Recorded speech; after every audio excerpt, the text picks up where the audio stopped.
I remember that we lived on Tantalus Drive at the top of the end of Tantalus Drive. There was a circle, and we lived up there. We had the last house. That there was a house below us that was my cousin's house, my auntie-in-law, Uncle Levi, and their son named Boy, who was probably my closest friend. I don't remember a lot about him other than he was a sad, sad kid. Anyway, the one incident that I remember most was the time that we combined our birthdays. His was 2 or 3 days before mine, so my mom and my auntie-in-law decided, well, let's have a luau, and let's have them both for both boys' birthdays. The first night was a Friday. Everything went well. We had a lot of little cousins there and a lot of older people, and we had a blast. Everybody afterwards went home except for the little kids. We stayed there, and it was a real fun time doing all kinds of stuff, games till late and everything. That was Saturday. Sunday morning, my dad was going to work and left about 6:30 or so. I remember because I used to always hear him getting ready and smell him brewing his coffee. And so he left for work, and it was early. It was, I found out later, it was about 7:15 or so that we started hearing some airplanes going overhead over our house, and they seemed like they were just a lot louder than normal, so they were flying a little low.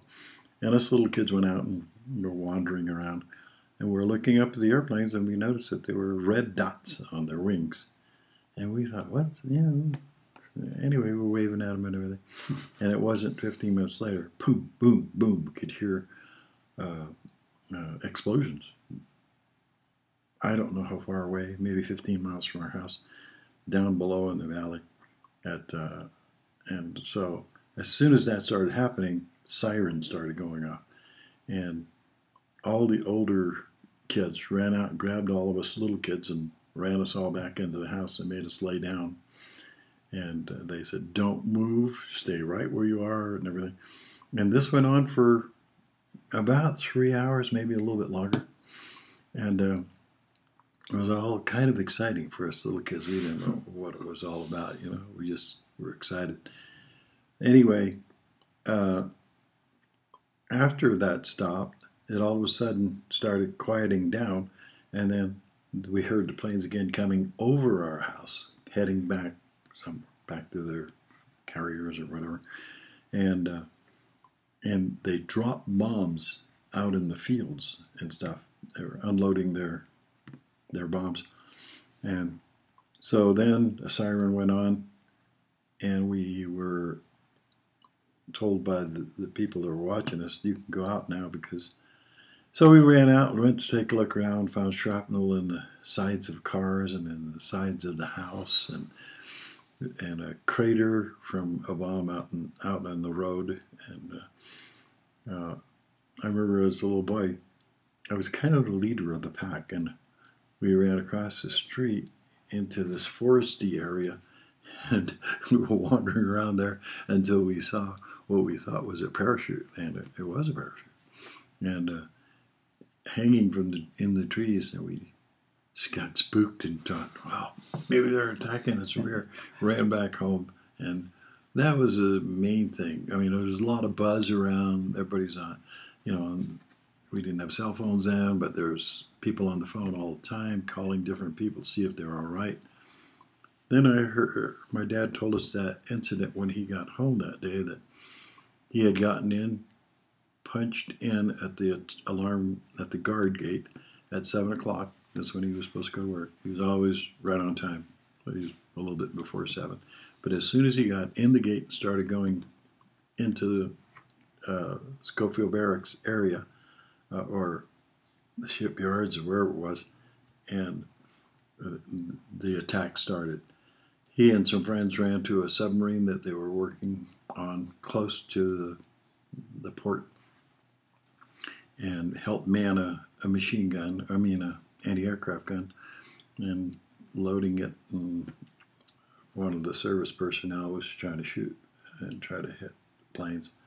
And he told us of a good friend of his, a Japanese guy, who came to help them, who was running down the deck and was shot by one of the planes, and was paralyzed the rest of his life. So my dad had that bad feelings for Asians the rest of his life. It never went away. And living in Hawaii, that's hard to do because many of the Polynesians were part Asian. When I was a little boy, we had chickens and ducks, and the family was good about providing their own eggs. And when the chickens were ready, right, and they weren't going to be laying, they'd kill the chickens and we'd have them for dinner and stuff like that. But my job, I was given this job. I was given a little can of paint, an old can of paint, with a little paintbrush.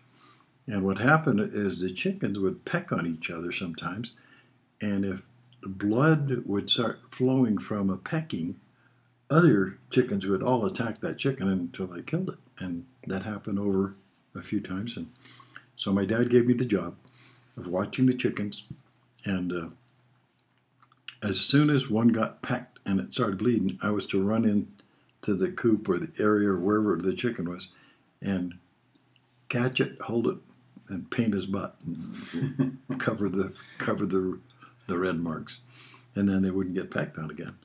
I was doing that one day, and all the family was sitting up on the porch. We live way up in the mountains. You could see right down to the ocean and everything, and the backyard kind of leveled. Then it dropped off down into a canyon. And one day I was out there chasing the chickens and grabbing them and painting them, and our big Drake, who was a mean thing, came running after me. He saw what I was doing, I guess, and he didn't like it.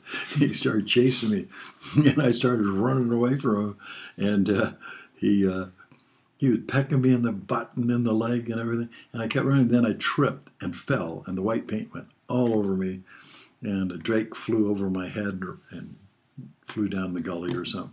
And when I stood up, turned around, my dad was just roaring. I'd never seen him laugh so hard, ever. Boy, I remember it was 46, 47 when my dad decided to leave the island, and it was very hard on my mom. All of her family was there, and he just decided, I need to make more money for my family and everything, and move forward. So he never have lived in the United States and got a job at Hunters Point in San Francisco. He's a real good crane operator. So we went to leave, and we took the SS Lurleen.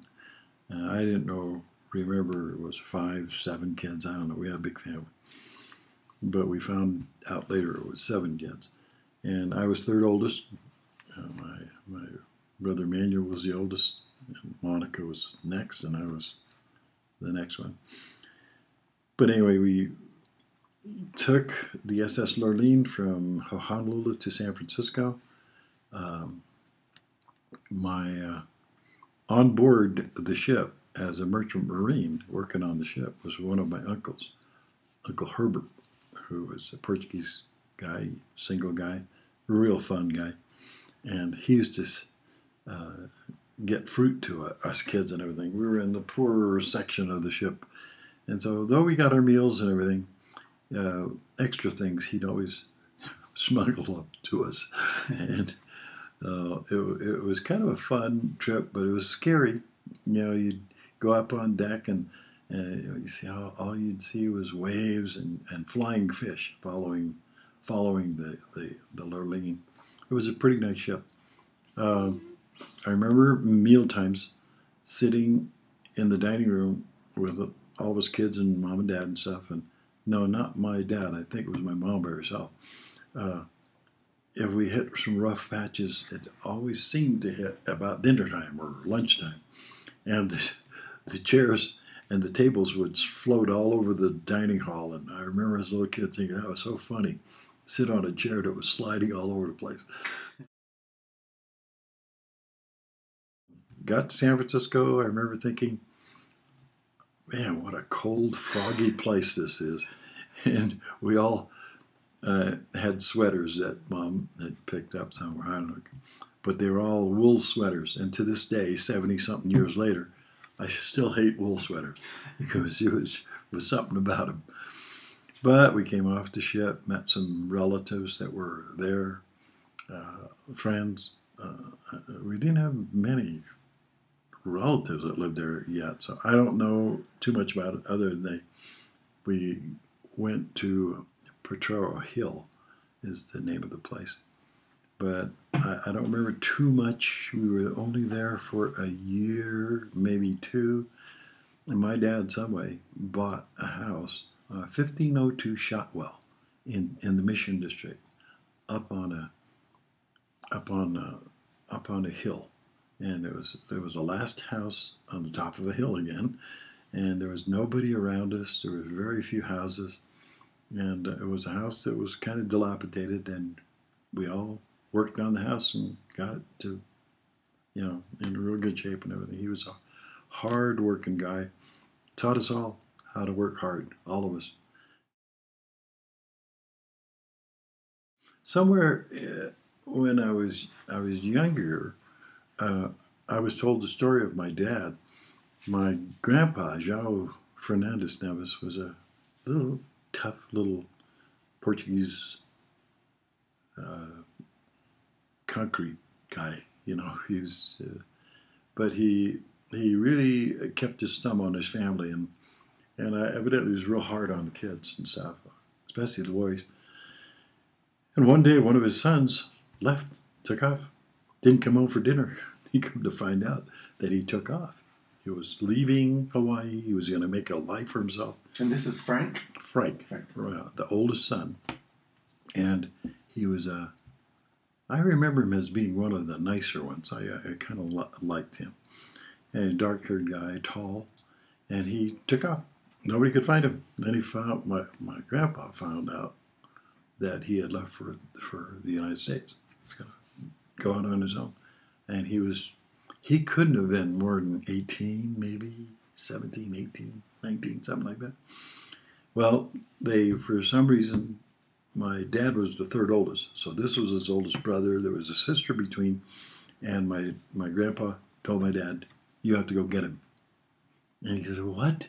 I've never even been off of this island. He said, how do I go get him?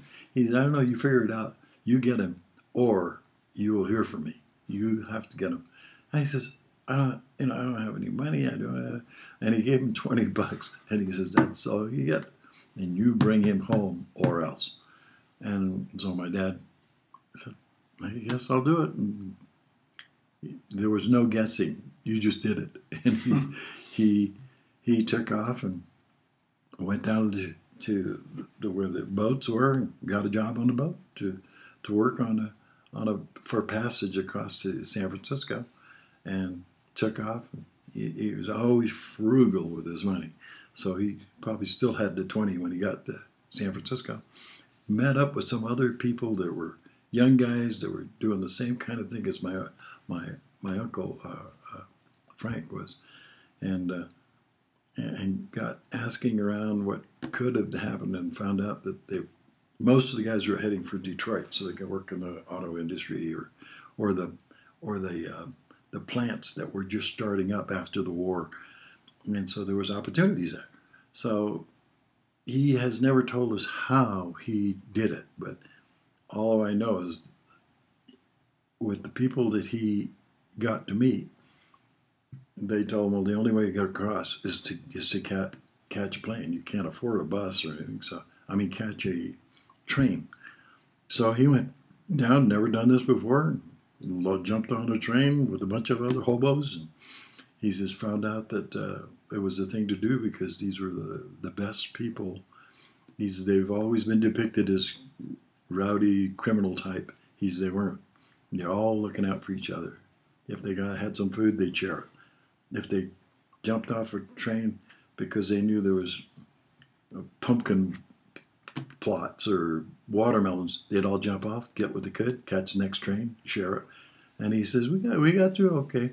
But while he was going, one day he was in a boxcar, and there was a guy playing a guitar, just playing a guitar and singing some old songs, some cowboy songs. And he says, hey, went over and introduced himself, and sat down next to the guy, and the guy became a real good friend. They traveled together for about 5 days across country, and it was Burl Ives, the singer, became a very popular singer. And they kept in touch for a while for about 4 or 5 years, and that was it. Well, my dad finally rounded up his brother somewhere in the Chicago or somewhere.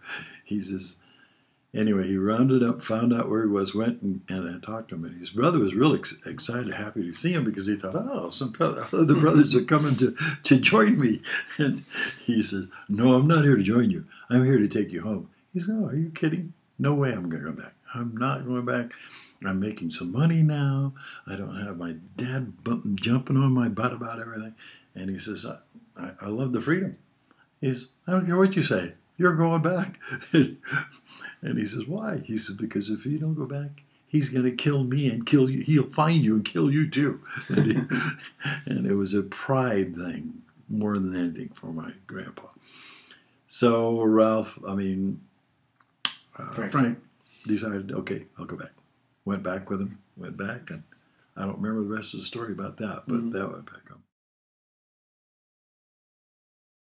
My grandpa, Zhao, used to sit at the head of the dinner table, and he was, like I said, a mean, tough old guy, insisted on all of his kids working hard, this and that, and just like he did.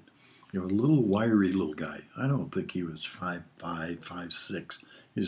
All of his other kids turned out to be huge. I think his wife was even taller than him. But anyway, anyway, he wasn't a smiley, happy guy. But anyway, he had a rule at the table. When you came in, nobody spoke. First of all, the rule was Grandpa, Vovo, got fed first. Nobody spoke at the table. And when you wanted something, you just pointed at it. Nobody said a word. And that was his rule. Nobody said a word.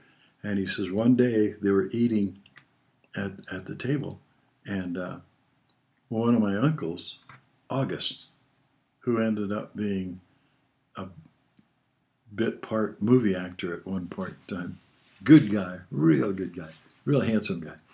And he said to one of his brothers, hey, pass the potatoes, I'm starving. And that was the last thing he said. Grandpa picked up his dish and threw it at him.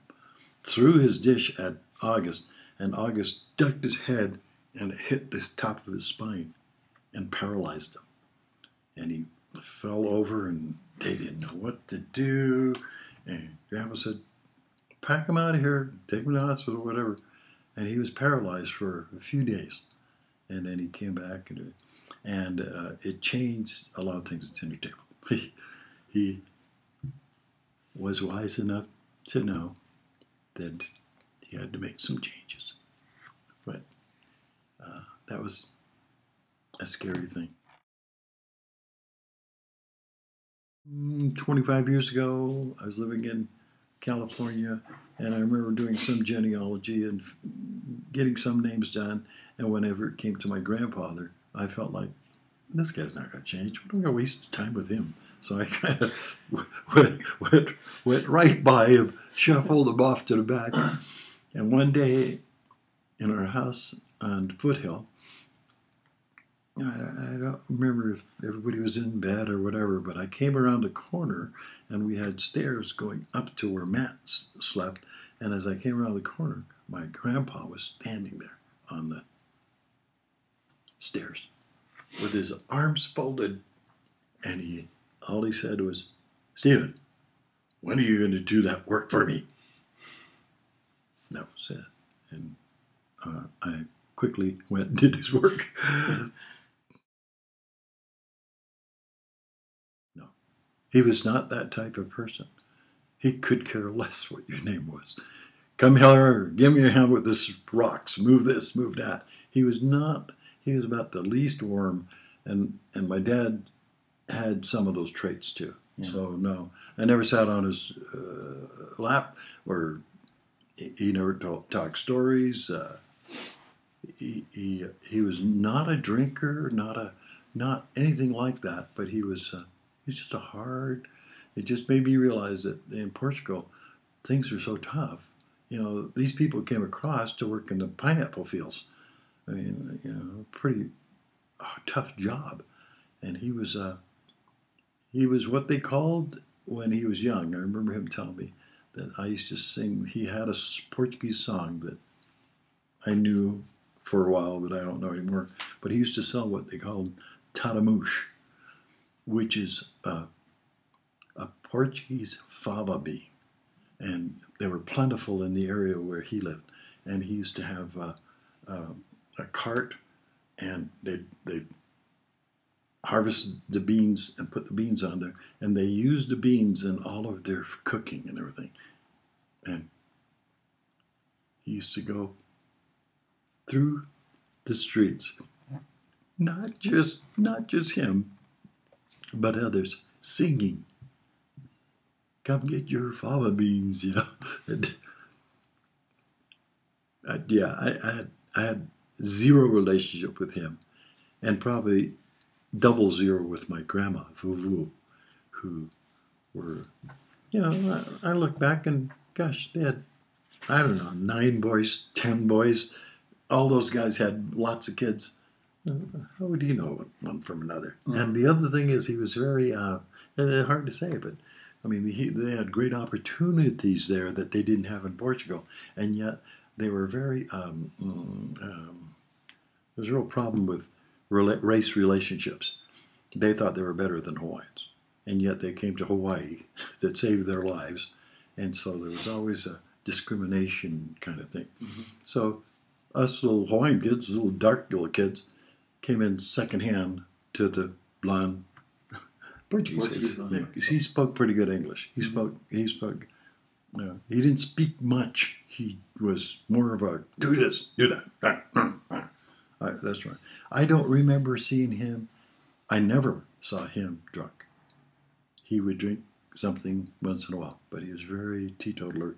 Mm-hmm. Grandma was the same way.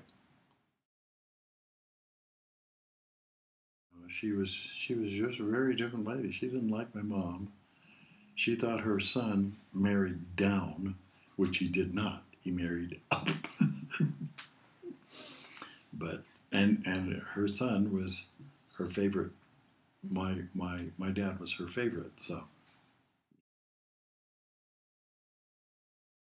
I remember when we moved to San Francisco, you know, all of us spoke pidgin, you know, which is, I don't even know what it is now, but, you know, the kind. Where are you on? Nah, what do you want to eat? The kind.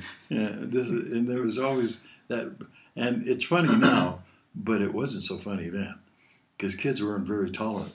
And so I quickly on my own started reading and working on dialect and everything. And when my brothers and sisters would talk, I don't, no, this is how you say it, and say it right, and say it 10 times, until we all were pretty fluent. But we were discriminated somewhat. Being poor was part of it, but, you know, language was another part. What saved me right from the start was sports. I was too good for them to talk me down. You know? I could run faster than most. I could throw a football further than anybody. I could pitch. I had a dart of a fastball. Should have been a major leaguer, and on. You know, it just cooled people off to the kids that I hung around with. They became real friendly. You know, so it was that went on for a short period of time. Yeah, I was about 12. and I loved baseball, and we had a rocky wall out the side of our house. And so every chance that I got when nobody was around, I'd go out there, and it was a rough kind of concrete ground, and there was pebble type concrete. So I'd grab a tennis ball and I'd throw it at the wall, and with it not being a flat wall, the ball could go anywhere. And that's what really helped me with quickness in basketball and baseball. I could see, boom, it's going there. I'd be to the right or the left or back up, and so I was really good with baseball. Basketball came on afterwards, but baseball was the first sport. And we'd always have a game every night. Every kid's in the neighborhood would have things done, and we'd all come out and play out in the street and play baseball. Girls, Monica was a great hitter, great player, fiery. Back in those days, we didn't have people that knew too much about sports. Like, for one thing, my football coach was, I can still see him, but I can't remember his name. He was an ex-Marine, and he needed a job, so he got the job as a baseball coach. He knew nothing about it. Nothing. And it was just so funny. But anyway, and then my basketball coach was in a Catholic school. This is when I went to high school. Same high school, Sacred Heart High School in San Francisco is where we went. Sacred Heart High School. And, before all of that, ever since I was a little boy, and I'm sure it was the influence of my mother, I wanted to be a priest. Raised Catholic in a very strict Catholic family. We always went to church every Sunday. I don't care what. We'd go to midnight mass on New Year's Eve, Christmas Eve, whatever, and it wasn't too bad, except the little guys didn't really want to go, and you'd have to help with them when you got 5, 6 brothers. You got to find their socks and shoes. Good luck, and mother was real adamant about, and we'd always be late, and I think that's where Embry started. Got it. Mom would always walk all the way up to the front of the chapel, and people would see us coming in. Oh, here it comes, and that was good, And it was terrible in that respect, but I respected the Catholic Church and what they taught and everything. I didn't know any better. So, mother always told me, once a Catholic, always a Catholic. I mean, all these stories about we've been Catholic forever. There's no other religion. And as a little boy, I just sucked it all in, And then I thought, I love my mom, and she's so works so hard for the Catholic Church. She'd iron their priests' vestments and their tablecloths and everything just to help them out, and she just really devoted. So I thought, I wanted to be a priest. I wanted a different life. I wanted to be able to serve people, etc., etc. Anyway, so I went to a Catholic seminary for a year and a half between my junior high school and my high school years. So whatever that was, 13 to 15 or so. And I went to St. Anthony Seminary in Santa Barbara. It was different. We had to take a train because the school paid for it, So we took a train, and that was exciting. We'd take a train 4 times a year down to school, home for Christmas for a week or 2, and then back down, and did that for a year and a half. My brother was in that seminary at the time, and I had a very different relationship with my brother because I didn't know him very much at all. And he was, the best word I can think of is pompous. He was well known there, well respected. His nickname was Zeus, God of sports. This guy could play anything and play it well, especially basketball. And what we played was a German handball, three-walled handball. And I never knew much about it, but I learned how to play. And I got real good at it. And before I left to come back home and not go back, which was really hard on my mom, they gave me a nickname. They called me Zeuslet. was this brother of mine. I was his protege, or whatever. It was an interesting place. I learned a lot. Very spiritual. Felt really good about it. Uh, the Catholic monks that taught, Franciscan fathers. We I didn't know about Tabernacle Choir, but they had one of the greatest choirs at the time in the 50s, 40s, 50s, and 60s, and you had to be in the choir, and so we had some guys, had some tough teachers. They didn't mess around. They did not mess around. But anyway, I spent a year and a half there. We have little outings. We were way up in the mountains, but like about 3 or 4 times a year, we'd all get together, and different groups would hike from the mountains all the way down to the ocean. I remember thinking that was the greatest time.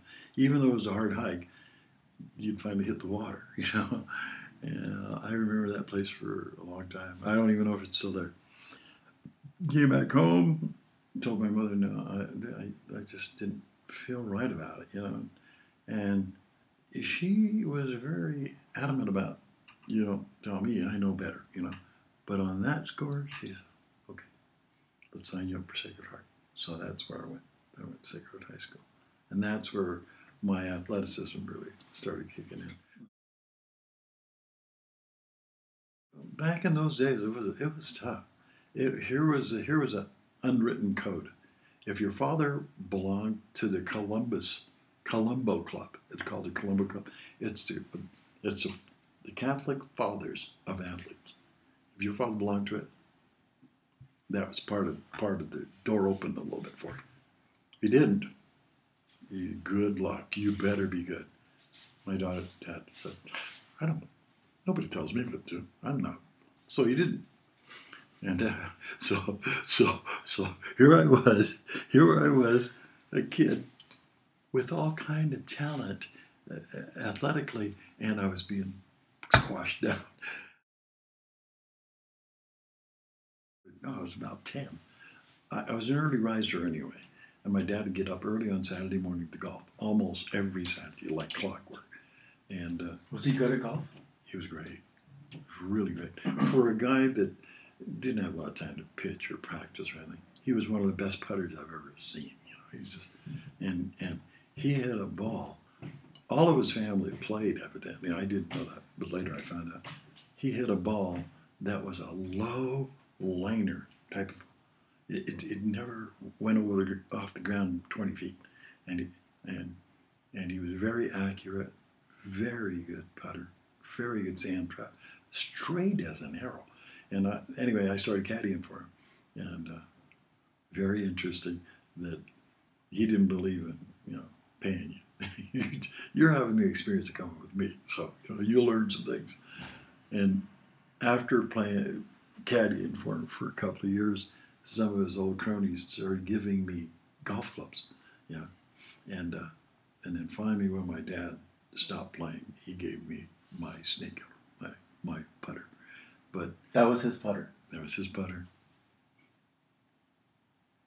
I still have some of the irons from these old guys, and they're always kind to me and everything. And if they'd buy me a sandwich afterwards, they'd sit there and they'd have the beer, coffee, whatever they did, and I'd just be sitting around. They'd give me a putter and says, "Here, take some balls, go putt." And my dad would never let me do that. And then one guy started showing me how to chip. So my dad taught me how to chip. But putting, he did. He finally did perfect it better. But it was a way to get the kid out of the way, so he could have a beer or two. And I remember those old guys. They're really kind to me. Did your dad win tournaments? Yeah, he was that good. He was like club championships. Mm-hmm. He was second, third. I don't know if he won much, but because he had kind of a temper, he'd start screwing up, and you could just tell, "Oh, stay out of his way." And the other guys knew that too. They don't say about that bad shot. But that was my one thing that I had with my dad. I had real good athletic time at Sacred Heart, but I could make basketball team, and yet I was very good. I was real quick with my hands, defense, and everything. John Higgins was the coach, and he told me, he says, "You should be playing in here, but these other guys, you know this deal they've got, Colombo Club, and they were." I wasn't as good at them, but I competed with them because in practices and everything. So he let me play a few games, and then we went into a championship game, and he let me play more. But he kept telling me, John Higgins kept telling me, he says, I'm look at this dance. Those are all Colombo kid fathers, I said, yeah. So the next day next year I went to my mom and said, I'm out of here. I was a very quiet, good kid, never got in trouble. And so she always listened to me. I said, Mom, I got to get out of here. I'm an athlete. I want to go where I can play. But transferring that to my dad. But then when he heard what my reasoning was, Colombo Club, and he didn't have time, he's too busy to be involved, he agreed, okay, let's get you out of there.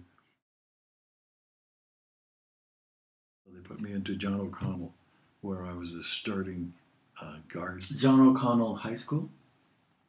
Like a close by high school?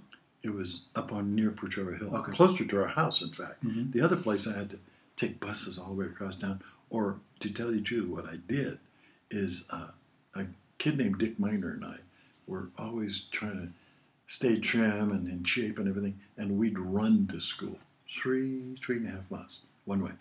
We'd run. We'd jog, and then we'd try to run and jog around. And I was in great shape, and he was a goof off. And so once I started at John O'Connell, our basketball facility was the top of the hill of Bernal Heights, of Potrero Hill, not Bernal Heights. Bernal Heights is where our house was. Potrero Hill was where we lived in the projects for the first year we lived there. But what our coach, I can't remember that coach's name. I could see him, bald-headed guy. He was not a basketball guy. He was a boxer. So he was big on footwork. We go to game and we wanted to shoot baskets. No, left, right, back, forward, all quick steps, no crossing your feet. Oh my gosh! The first year we won 4 games and lost 20. What position were you? I was a point guard. Point guard. Yeah, I was a point guard, and we had some good pieces, but we didn't play well together. And so he said, from between my junior and senior year, he says, okay, I've come up with an idea that's going to help us all.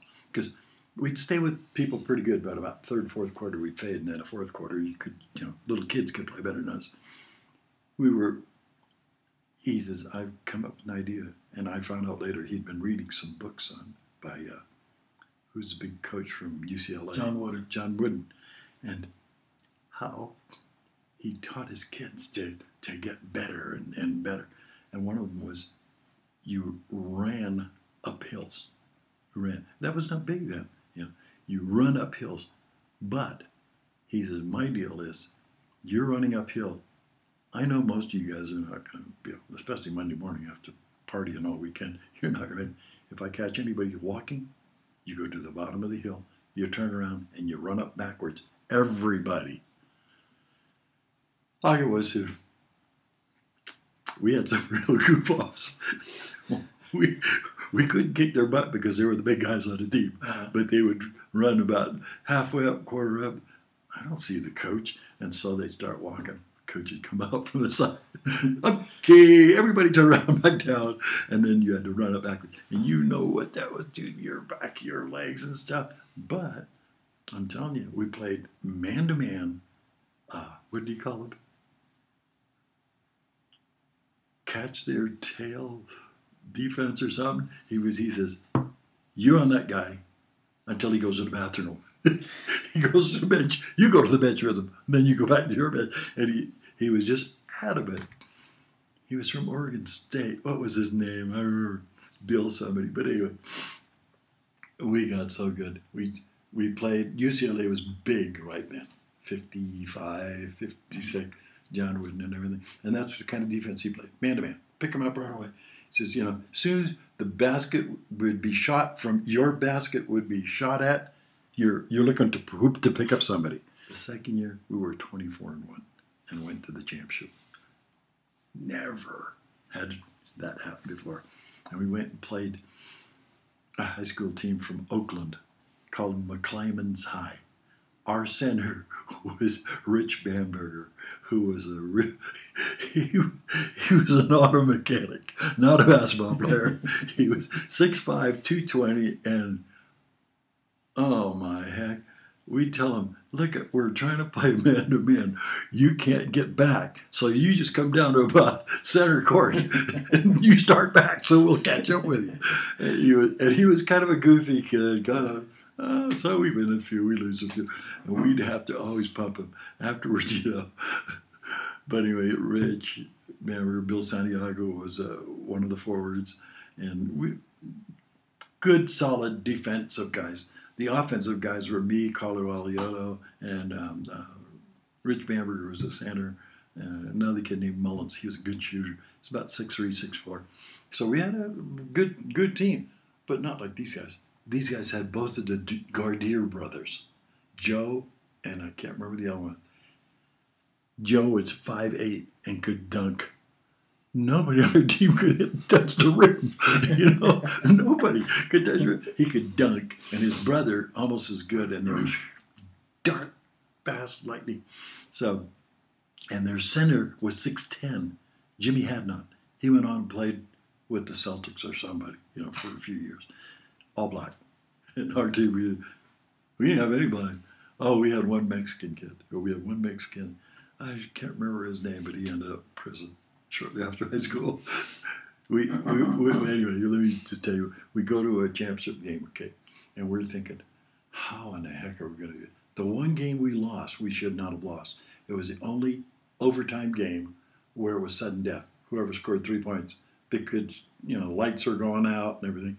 We played 3 overtimes, all changed against Reardon High School, Catholic High School. Of course, we found out later that one of the referees kid played for them, and this guy, that guy. But it was fantastic. But we lost one of the basketball games, okay. We were playing a real ritzy-fitzy school, Palo Alto. We come into their gym, and they stink, stay away from us, And we had new uniforms, and we looked like new uniforms. They're tight, like John Stockton tight shorts and everything. And anyway, we came out and we played them. And they were supposed to be one of the tougher teams from the East Bay. And we beat them good, So afterwards, they came to the bus, and they were standing out there jawing at us and stuff, and trying to start a fight. And, we knew better, we were not going to do that.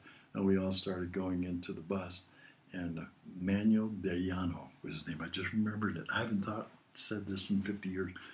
Manuel. Nice enough kid, but always kind of fringy, he was the only kid with black hair that slicked it all back, grease, And these guys started crowding around us, and so some of the guys got on the bus. The coaches weren't there yet. Then the coaches started coming out of the building, and these guys kept crowding in. Hey, you little Max, you little greaseball and stuff. He says, don't go there, man. And they kept crowding around. 3 good-sized guys. Next thing you know, Manuel flips open his jacket, pulls out a butcher knife. And he goes, come on. Ooh, ooh, ooh, ooh. Nobody said a word. They turned around and ran. Had to kick him out of the team, But they petitioned and got him back on. But shortly after high school, he was getting in trouble that we didn't know about. The coach comes up with an idea we'd never done before, because you cramp down on them and don't worry if they get by you. He says, I want the big guys to come up at half court so they can't toss passes over them. And then if they get past you and Aliotto, me and Carlo, he said, the first thing you do, as soon as they pass you, wherever you are on the court, you peel around and go down under the basket, okay? And then they get no fast breaks. So we're playing this game back and forth. Oh, and the other thing, we're not shooting until we got a wide open shot. And we held the ball a lot of times. It was kind of, we were getting booed. I mean, we were playing in the place where I met Mom the next year, and we were getting booed, you know. Mostly Oakland fans were playing at UC Berkeley, booing us, saying, yeah, get in there and mix it up, yeah. Nope. Coach, we looked over the coach, and he'd always have a newspaper in his hand. He'd, God, don't you, you follow what I told you. And we beat him in the championship game, 47-44. That's the least. They usually scored that much in a halftime. And it was all over the papers and everything. He says, puny little John O'Connell beats state champs. Wow. So how did you score in that game? I don't remember how much I scored. Mainly, most of my scores were steals. You know, I mean, they go to pass, and I could tell the pass is coming.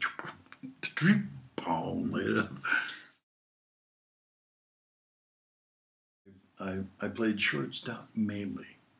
In high school, I had the best fastball on the team. There was no doubt about that. But I some way hurt my arm, and I couldn't be a starter. I could be a reliever, and I was great for an inning or two. After that, I started doing a curve and a few other things, and knuckleball and everything. You know, it was junk. It wouldn't have got me anyway. But I was a shortstop. I had field all over the place. I had a real good pivot at second base for double plays and stuff. I could go in the hole, left, right. I could sense the hitter. You know, I'd see him go through the first time and see how he swung. I knew if the pitcher was throwing to the outside, I'd shade to third base. If he was pitching to the inside, sage to the middle, and stuff like that. So I was really good. Well, I didn't think that much of it, but then I was approached by some people to play in another league after high school that summer. And that's my junior year of high school. And I played in a league. I didn't do very well. I didn't think. I had some guys. Frank Zupa was a catcher. He went to the Baltimore Orioles. Another black kid came in catch after him, got signed. We'd go to places to play, and they'd want to see how we can hit and everything. Bunting, there was nobody could beat me for bunting. I could bunt to the first down, in the middle, or I could drag bunt, keep running and drag, all that kind of stuff. And I was pretty good with the bat, all singles though, doubles, nothing more than a double. I couldn't even reach the fence, and these guys were hitting them over, So I had a low opinion of my talents, but I was approached by somebody. You got to come try out for us, I said, these guys are so good. He says, no, we've been watching you. You got talent. You got the talent to make it. It was a guy named Jim Davis who played for Chicago Cubs. He was still playing for the Cubs, and he was hurt. He was home, so they had him scouting. And Jim Davis, and there was the other guy was Reno Chesso, who was the third baseman for the San Francisco Seals minor league team, and they knew of a tryout that was coming, and they have sometimes big tryouts where anybody can come, and then they whittled it down. They says, okay, we want specific players for it. Anyway, I got picked to go try out at shortstop, and everywhere they hit it, I'd get it. I had a strong arm, get it, make the double play, pivot, and everything. And I could see they were over talking. I said, can't hit though. I couldn't hit. And so I went into the final stage where they eliminated it down to 4 guys per position, that kind of 3, I think it was. And I was and the first day I made it, one of the other guys got dropped out. The second day I made it again and dropped out. This was for the St. Louis Cardinals. And the third day they took the other guy. I didn't make it. That was pretty. Was that for like a Class A team or minor league team? Oh yeah. You'd sign with them. The pitcher on our team, you're bringing up stuff I never remembered. Art Arante. He was lurpy kid, but he had a fastball like. I would sometimes sub in to catch, because if the catcher was hurt or anything, and he dislocated my thumb a couple times. He was that fast, and it just he was the first one to sign with the Dodgers for $60,000 in 1955, which was unheard of. They just didn't. But they found out he was a product of a single mother, and they needed the money and everything. And I don't know whatever happened. He never made it very far. But our catcher Frank Zupa made it all the way to Baltimore. And a couple of there was a pitcher, Ed Lampley. I forgot about him. He went way up the Detroit Tigers and stuff. Mm-hmm. So after that, I played minor league semi-pro baseball for about 2 years, even after I met Mom. Played for Hamilton Athletic Club. Mm-hmm. Almost all black guys. And my white wife is the only one in the stands. Tell me your favorite baseball player growing up. Mickey Mantle. Mickey Mantle, no doubt about it. Fastest runner to first base, fastest runner around the bases. He could hit home runs left-handed or right-handed. Played center field like nobody else. Greatest. I mean, that was a day of Mantle and Mays and Aaron, and I just thought and it was pretty well documented that he was probably the best at the time. Maybe people would have picked Mays because Mays was, really good. But Mantle was something else. Power, both sides of the plate. Loved it.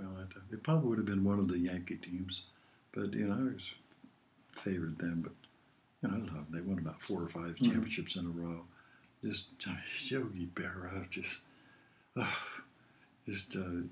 Bill Skowron, first base. I knew all the players. It's what I would have wanted to play for. Was the Yankees. Yankees. Yeah. Was Oscar Robertson. Yeah, the big O. I watched him when he came to play Cal in '59, and he was shooting. He was just shooting, outside shooting, jump shooting, And I remember him hitting 17 in a row from outside the 3 area. And just smooth, this guy, no forcefulness. He's just a great player. And the most calm player, no rah jumping up and down, no Michael Jordan stuff, Hey, all those other basketball players might have been better. That was my favorite player. Mm-hmm. I like humility. Beat the other guy, but be humble about it. Pick him up off the floor. You grew up in San Francisco when Bill Russell was with San Francisco. Oh, yeah. Did you ever see Bill Russell play? Oh, yeah. You saw him live? Russell. Yeah, he played against Oscar Robertson.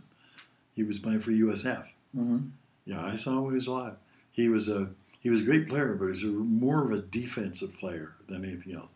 Left-handed, swat the ball everywhere, and I thought he was great. But the other guy had all-around more talent. Mm-hmm. Yeah, Bill Russell, Casey Jones, that was a combination. They won 2 years in a row, I think. So you'd go to their games because they were in town? Oh, yeah. They were big. They were big. Jack Nicklaus. I'd have to say Jack Nicklaus, but I really liked Johnny Miller because he had a streak way back in the 70s where he won about 9 or 10 games in a row. There was no way anybody could touch him. He was just fantastic.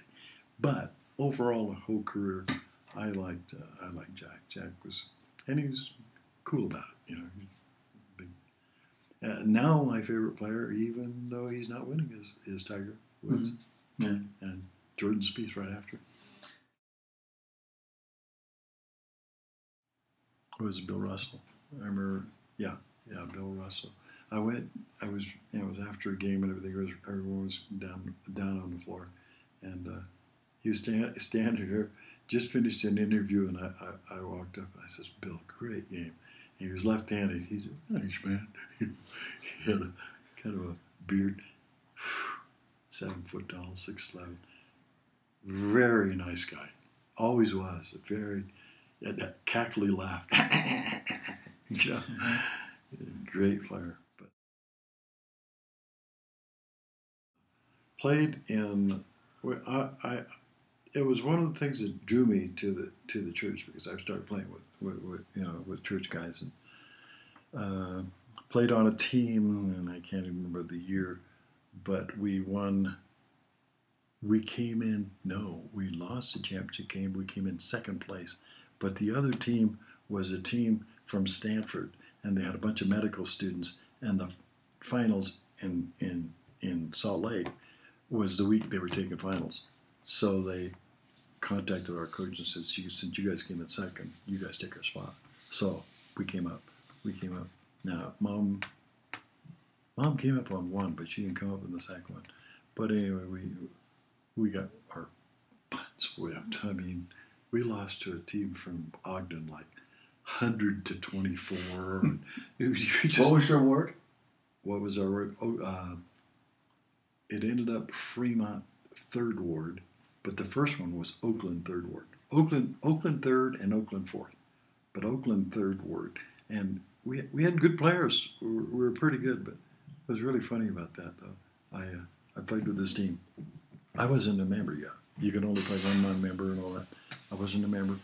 I was playing with this team, and they didn't know I was taking the lessons, some discussions and everything. And so the last day when they found out at our last practice, they said that we were going to go. They said, "Oh man, we got to go party," And I thought, "Oh, well, I'll go down and get a soda." No, they're going to a bar. And, the Mormon guys? Yeah, that's what I said. Yeah. One's father was a stake president. One father was a bishop. All that kind of stuff. All active. Sorensen family, this, that. And I said, I told them what I was doing. I said, well, before we leave, I just want to let you know that I'm going to join the church. And you got to be kidding. He says, well, come on out with us, have a drink, and then we get. I said, no, you guys are kidding. You're not doing that. They did. There was 9 of us. There's 9 of us, and 7 of them went. Bill Rice, another guy, and myself were the only ones that didn't go. And they went down, got bombed. And I guess that played part in the next day or two flag coming up to Utah, and they were still tanked. But one of the things I found with playing from California to Utah is the elevation.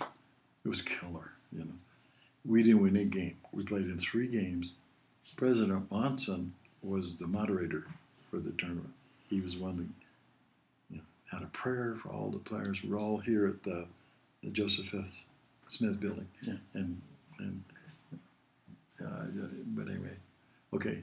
The next year, a couple of guys moved into the ward, and we started early, and we started playing. And this wasn't your stake; it was just your ward. You weren't allowed to grab all the wards from the stake to a super team. It's just a ward. Okay, it had to be in a ward, but there was some finagling going on. And this happened for a while until the church finally said, no more, because the coaches have to moderate that, and the bishops. Bishop Cousin recommends it.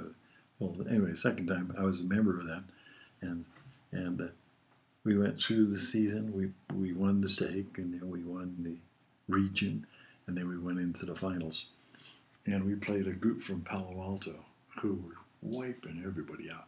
They were actually... The next year they changed the rule because some of them were college players, and one was one of their top players inactive, totally inactive. I hadn't been to church for 5 years. We talked to him afterwards. Anyway, we got played this championship game up at Oakland, and this wasn't a Smith Fieldhouse. No. This is in Oakland to win the right to come here. Oh, okay. So we played them up there, and. The night before, I sprained my ankle. I was a point guard. I was driving for a basket, and some guy, tried to hit me out of the way, and ankle came down, popped my ankle. I said, oh.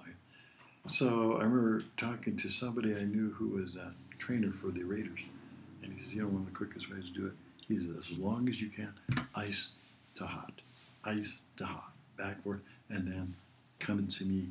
I'll tape it up for a game. I thought, I could hardly walk on this thing, but I won't tell anybody. I told the coach and a few things. He said, well, play as long as you can. We'll bring somebody else in. And the game went back and forth.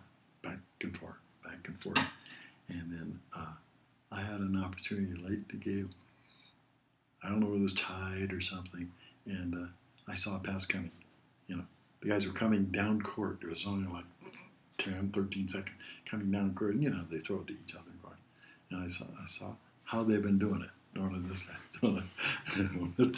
this guy went to throw it, and I just saw it and went right for it, grabbed it, knocked it from, went up, laid it down, and the guy came behind me and smacked me and rolled down on the floor. And it was only about 3 seconds left. Went up, hit the free throw, we won. So we came to Salt Lake the second time. Mom came with me that time, and we did pretty good. We won a couple of games at least. It was tough competition up here. The next year, they pulled a couple of funnies, and a guy whose father ended up being general authority was a guy that moved into the ward, and he was really good players and everything. And they all moved in, and they were trying to decide whether to come into my ward, the third ward, or the fourth. They went to the fourth, so I was out of it. Yeah. And they came up, and they ended up third in the whole tournament. But then after that, they changed some rules. So those 2 years in a row, you made it to Utah. Yeah, you made it that Utah. far. Yeah. Dad, tell me the name of your elementary, middle, and high schools. Elementary was St. Anthony's in the Mission District. High school, after that, it was St. Anthony's Seminary in Santa Barbara, California, for a year and a half. And then it was Sacred Heart High School for a year. And then I finished up at John A. O'Connell in San Francisco. Do you remember elementary school in Hawaii? I don't remember the name of the elementary school, but I remember just they used to have rest time. I don't remember learning anything. Just rest time. We all had our own little mats, and we rolled out mats, and we took a nap. And when we woke up, there was always a glass of milk there with graham crackers, and we dipped those. And that's the only thing I remember about it. You learned a lot there, didn't you? Oh yeah. No, I've been dipping crackers ever since. But as a teenager, I had the job from the time I was about 15 till I was 17 as the family dishwasher. I did the dinner dishes at night. We'd have to eat in batches, and I'd be doing dishes forever. But anyway, while I was doing that, I finally talked my mom into having a little radio near the dishwasher so I could play music and sing along with different. And it was the rock and roll guys at the time, Stevie Wonder, some Elvis. I didn't really like Elvis that much, but Beatles I really loved. And I like Mick Jagger, the crazy Mick Jagger. And then there was some country music that I liked. In fact, I was really a music lover, but I really got into it while washing dishes for a couple of years. My dad had, of course, with that large family, he always had a station wagon. And it was one of those that had two different colored panels on the side. It was two-tone. He always kept it up, did all of his own car work and everything. He would get under the car and do his stuff, and then he'd ask you for tools. And I was usually the one that helped him. And if I got the wrong tool, he'd throw it out from under the car, hit you in your toes and say, "No, that's the wrong one. Get the other." Stupid kid. Anyway, that's why I always hated working on cars, because I always worried that I might go under there and find somebody like him. No, that was it. And then he had a Buick. I remember he had a big old Buick, a green one that he was always under it fixing it. And my own first car was, I didn't get my car till I was 19 and married, and somebody either gave or sold us an old post office kind of a runaround car. It was a four-door Ford. It was in 1954 or 52. And it was a great running car. It started up all the time and everything. There was nothing fancy about it. But we didn't realize until Mom had Steve as a baby, and she and Judy were going somewhere, and Judy was holding Steve, and when they went around a corner, the door on the passenger side swung open on its own, and she was holding onto the door and started to go out and came back, and they stopped the car and says, "No, we're not doing this." It was a scary car. We kept that for not very long. And then the next car we had was a 54 Chevy Bel Air. I loved that car. But I had a good chance to sell it and make about $1,000 on it. For those days, it was like $1 million now. And so I sold it. And we got something else. And the next car I got, was a Plymouth. Oh, what a dud that was. Plymouth, it was a Plymouth, and I can't remember what the rest of it was. It had big fish tails out, gas hog. It's always stalling. It always seemed to be fine until we got on the bridge. When we got on the bridge, it started chugging. Something about it didn't want to go on the bridge. Anyway, so we finally got rid of that. And by then, I was close to being a journeyman. I was probably 22, 23. And we got our first nice car. Almost brand new, 59 Impala. It was just sleek black with fins out. It was a cool car. It was a 2-door hardtop, all leather. We were so proud of that car. But her name, Karen Anderson. She reminded me of Doris Day. She was blonde, tall. I mean, she must have been a foot taller than me. I was madly in love with this girl. She sat a couple of seats away from me, and she was always kind of aloof. I don't think she even knew I existed. She probably wouldn't even know my name, but that was the first girl that I really felt good about. Middle school, high school, elementary? This was elementary school. By 6th, 7th grade, up to the 8th grade. And another girl named Jackie Schomburg, who was really a nice girl, and prettier probably, and more my size, about a foot shorter. So my dad did. If we had cat, it'd probably go in the pot with our stew meat, Anyway, no, he hated cats. And he didn't particularly like dogs, but we had one dog that I remember, and his name was Whitey. real, it was a big white dog, It was kind of a husky, kind of a mix, this and that. But it was a good dog. And it didn't bother people, but it'd bark. So it was, we talked my dad into keeping it. We didn't talk him into doing much in the 20 years I lived at home, but that was one of the things. We ate a lot of pasta. Mom made a kind of a soupish, stewish with spaghetti in it, mixed with all the rest of the stuff. And it was kind of bland. She wasn't very good at making other things other than the Hawaiian stuff.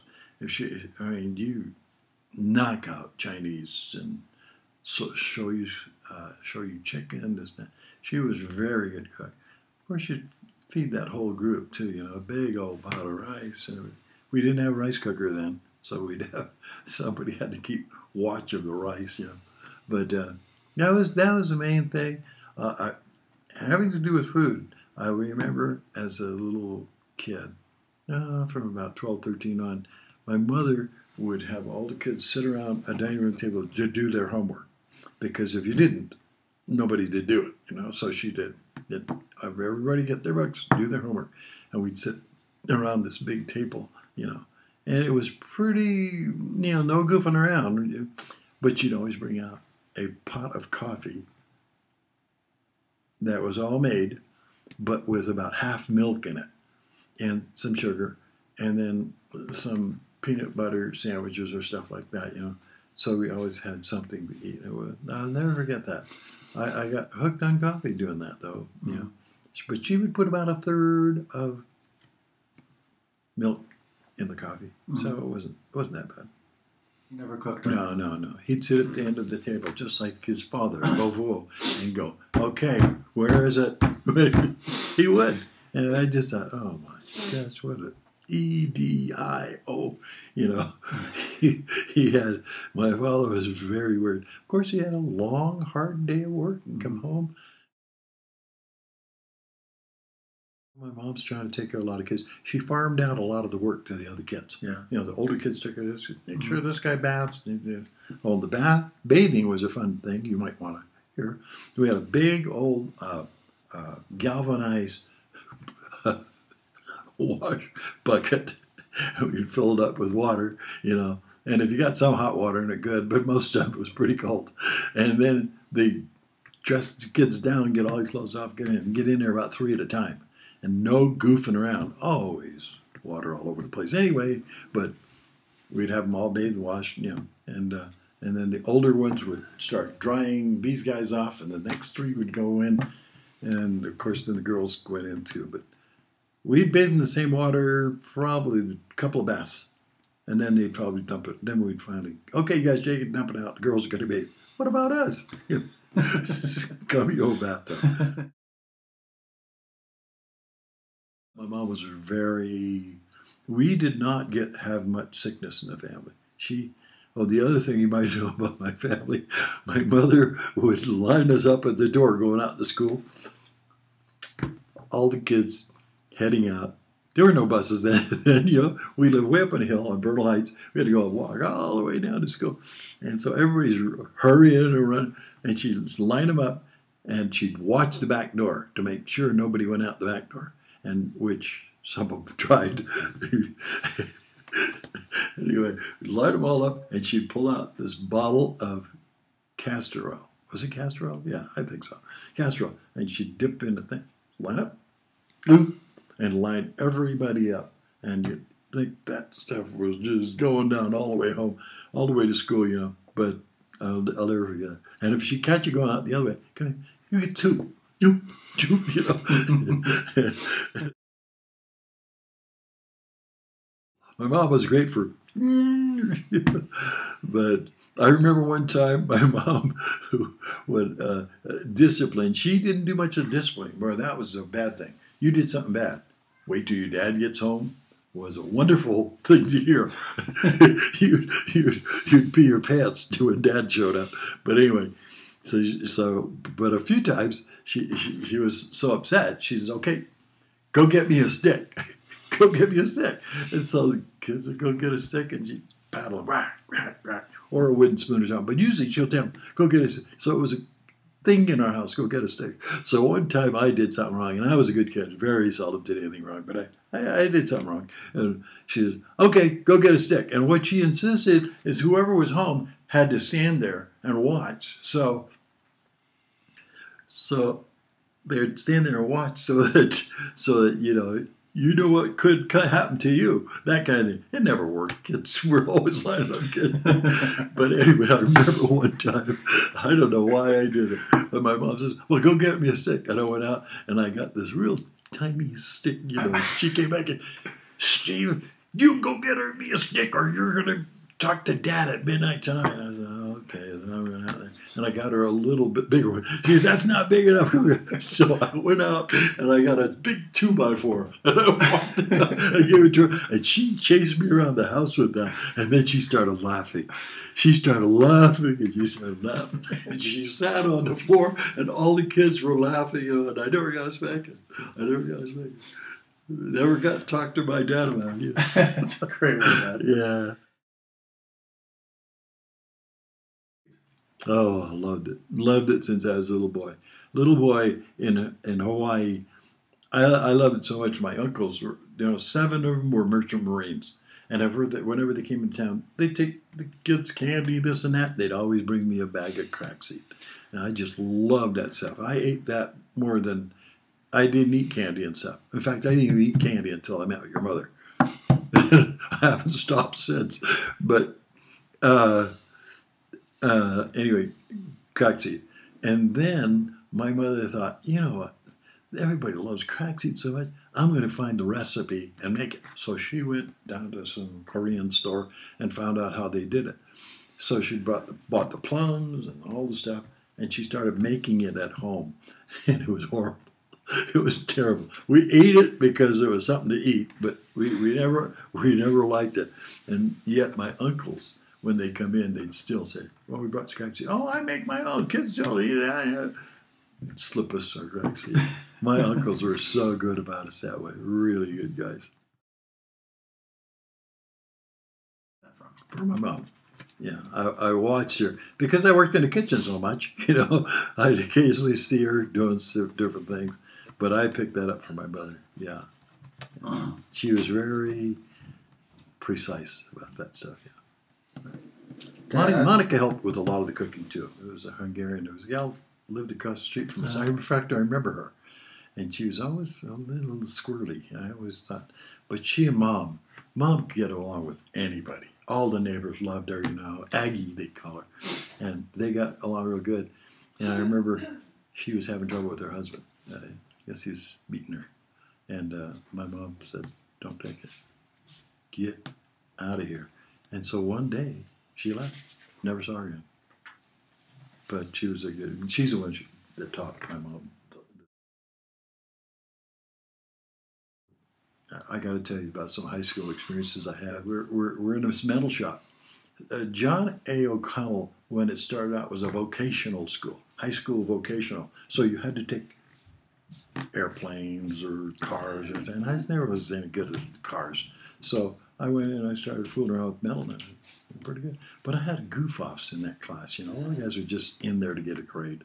And one day we had this guy, Mr. Bluer, his name. He was a real goofy, kind of an older guy, bald-headed, and he slomped his way around the school, and he always had a briefcase, and he just looked like a derelict, But he was a nice guy, but he was just real weird. And one day we were fooling around in the metal shop, and somebody had finished a project. I think it was me. I finished a project, and I was so proud of it, returning in to get a better grade. And so this guy, Tom Larkey, our class goof-off, grabbed the thing, and he hung it out over the window outside the building and says, "Well, Nevis, you're going to have to get me an ice cream or I'm going to drop this." And we were up about 3 stories. I said, "Oh, come on, Tom." And it's like, "Well, you don't want to do it." And he let go of it and dropped it. Next thing we heard was, "Ooh!" And we all ran to the window, looked down, and there was Mr. Bluer laying out, a little blood trickling down his forehead. He dropped, hit it right in his bald head, and flattened him. Oh my, we didn't know what to do. We were all running for the doors and everything. Finally, we decided, let's face the music. We were in detention that day for about 3 hours, and had to go apologize. We had to write stuff on the blackboard, this and that. And the one thing that they said, and it was because Mr. Cargiano was a real big weightlifter. He was a kind of a, what do you call them? Those guys that go into the classes and make sure that everybody's trying to do their right stuff. And he was a football coach too. Anyway, he gave us a break and said, "Okay, because you guys stuck around, you cleaned all the bathrooms, you did this and that, and you didn't, nobody cut out." He says, "We won't tell your parents." If I would have told my parents, I wouldn't be here today. My dad did not. I said something in a Catholic classroom when I was in the 7th grade. Teacher said something, and then I didn't have the answer. And she said, and they were really mean teachers, frustrated nuns. Anyway, Dominican, and she said something to me, and all I said was, "Oh, so what? Come here." And I walked up and I said, "I didn't say anything bad." She said, "Yeah, you sassed me. Go down to the office." So I went down to the office, and the next thing I know, she came down and they called my mom. And my dad happened to be home. And she told him what she said. "Oh, he was sassing me and everything. He was just making it a lot worse. It was just a stupid little thing." And next thing I know, I look out down the hallway and here's my dad. Doom, doom, doom, and everything, just like the sound of a high-five me, moving, dum, dum, and he's coming down the hallway, and I'm thinking, oh my God. I'm sitting there in my class, and here's this Karen Anderson, beautiful blonde, and he walks in, and he says, Steve Karen. He didn't knock, can I come in? He opened the door, walked in. He says, Steve Karen.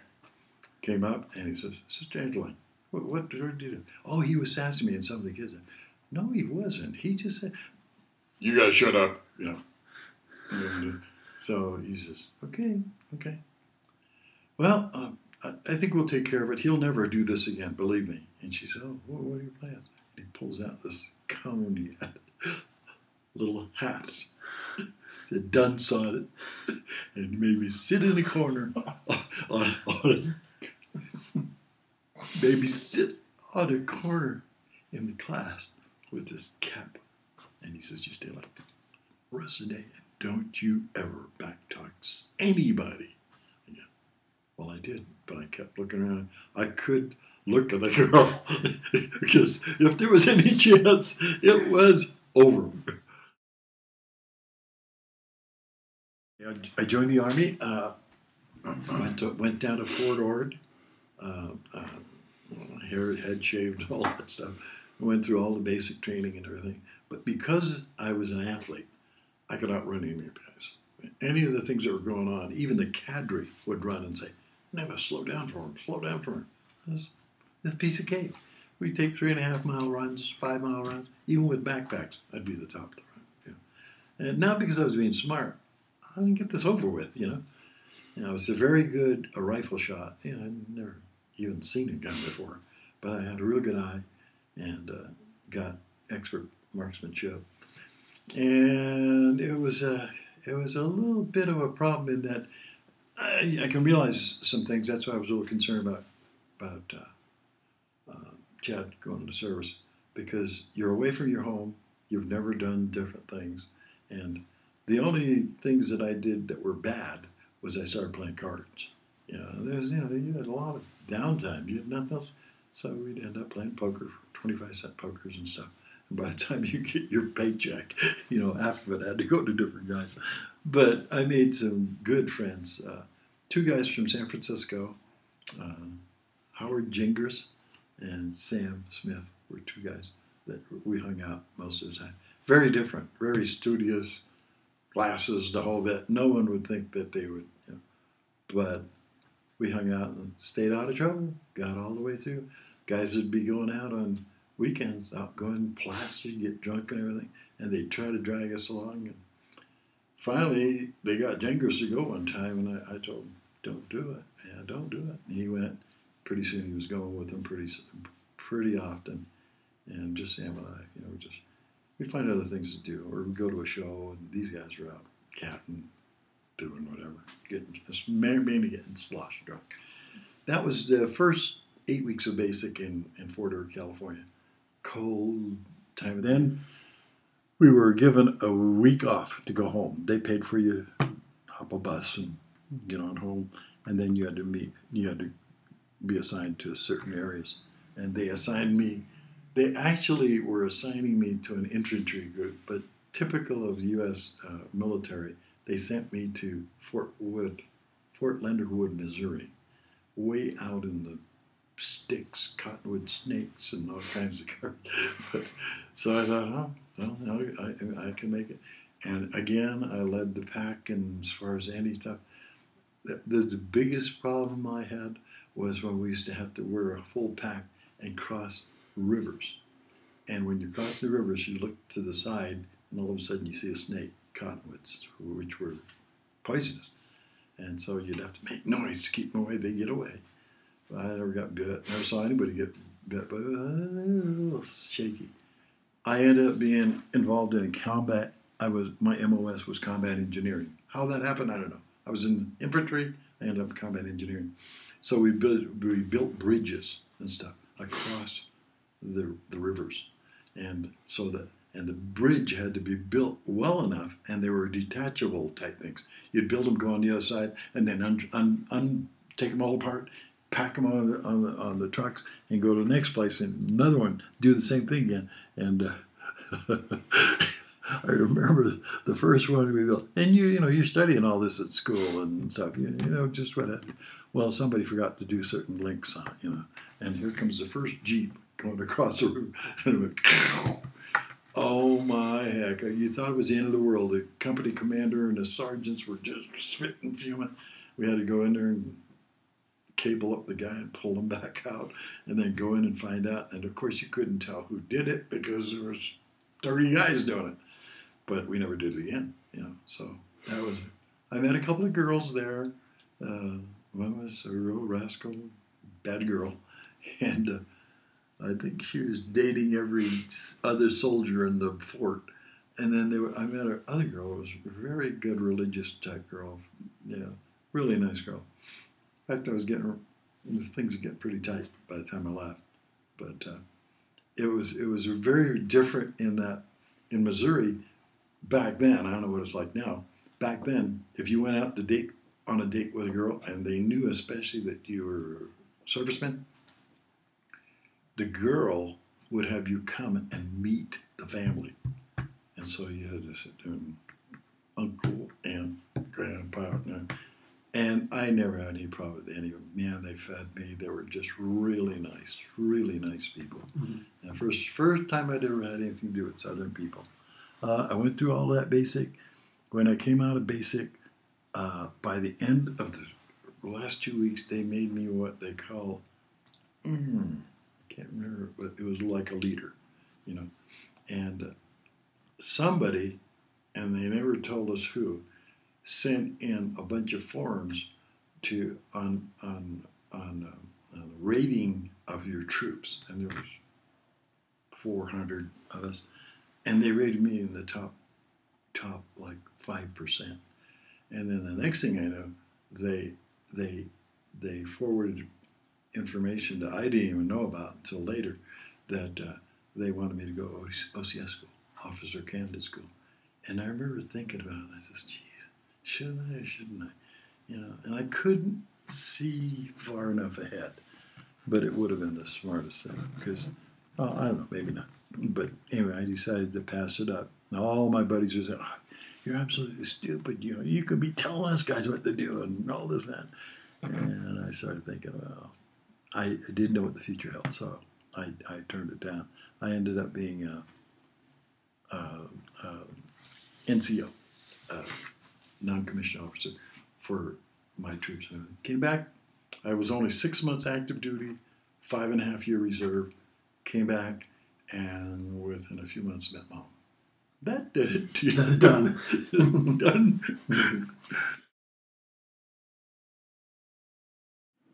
Always try to not just work hard, but work so that someone or whomever would see the work and say, wow, that was done well. That was my dad.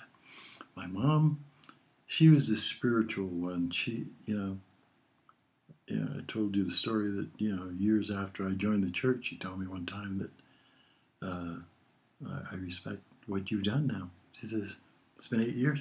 She says, I was hoping and praying that you'd come back Catholic Church, and you never did. And I said, no, Mom, because I believe what I'm doing, And she said, well, you just be the very best Mormon you can be. And that's what she would have left. Her legacy would be. Mm-hmm. Be the very best person you could be. Mom had the biggest smile I've ever seen. But she didn't have a lot of opportunity to smile. She was in over her head with all those children, and I attribute that to the Catholic philosophy to just have children till you can't. And she got that, I think, from her family, that was handed down. And I think she had a couple of miscarriages, if I remember right. But, she had 15 kids, The biggest smile. She was wonderful in that way. Never got real close to my mom because I've always had a conflict in that I could not take how abusive my dad was to her. And And I felt like she was the pacifist. She wouldn't fight back. She would, and I never saw her talk bad about him, and he was just the opposite, you know.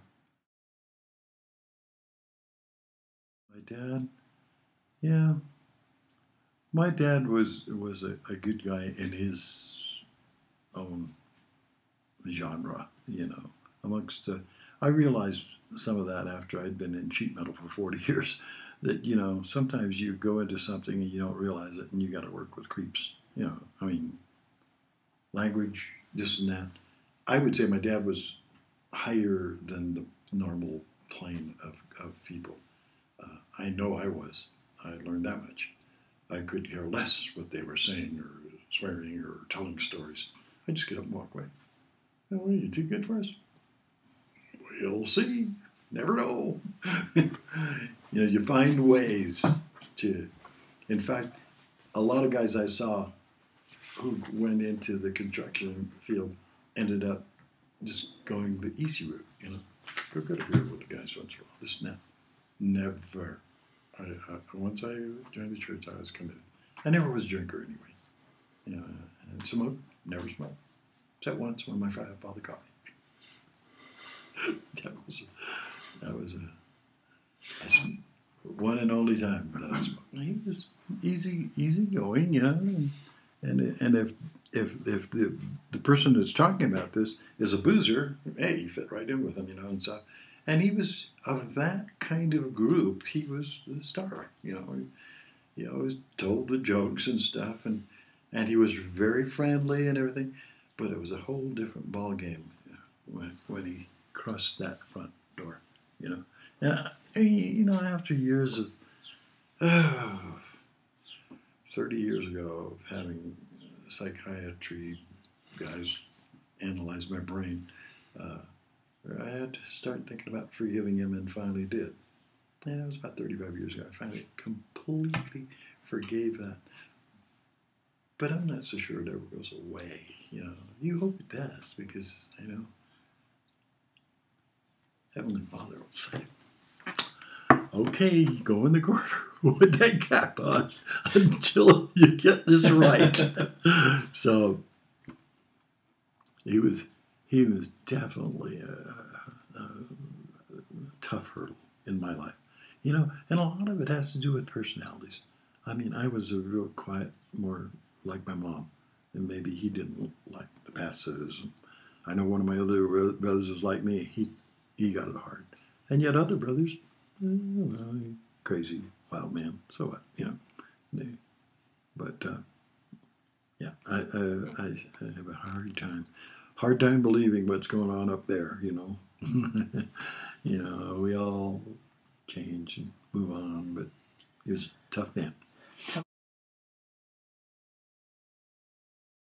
1502 Shotwell. It was a 2-story house. There were like 3 bedrooms downstairs that we finally, when kids started leaving, my dad remodeled it. I remember helping him and remodeled it, and he was good at that, and rented it out to subsist, you know, help the family subsist. But upstairs we added on to the back of the house and put in 3 bedrooms in the back and a bath in the back of the house, and split up. The girls had one corner of the house, and so that he wouldn't put up walls, he was a good planner. He said, well, geez, those girls see, what do we need that wall for? So he'd just have a curtain up, you know, and the girls all slept in one area and the boys in the next. And there were so many kids that everybody had a partner. You slept in the same bed with somebody else. And, you know, there's often wake up in the morning and you're all wet because somebody didn't go pee, you know, peed on you. Who did you sleep in the bed with? Don't remember, but it usually was the younger guys, maybe Gerard or something, and they knew how much of a neatnik I was, and I didn't have to tell them. They did not, you know. A few times, actions will happen, you know, but I think that's why I gained a real respect and love from my brothers to begin with, you know. They knew I was different, you know. Yeah. we all my brothers got along. It was, I was a good athlete, and they all liked that, And my closest, I would have to say, would be Monica. Uh, of the girls, of the boys, Gerard. Yeah, Gerard was a quarterback like me in high school. Mm-hmm. Only he stayed with it. He ended up being an all Northern California quarterback. Shortest little guy, he's only 5'6", 5'7", but a heart of gold, hammerhead. He'd take beatings and come up, Rod, just wrap it up, the goal. He turned out to be my closest brother. Sure.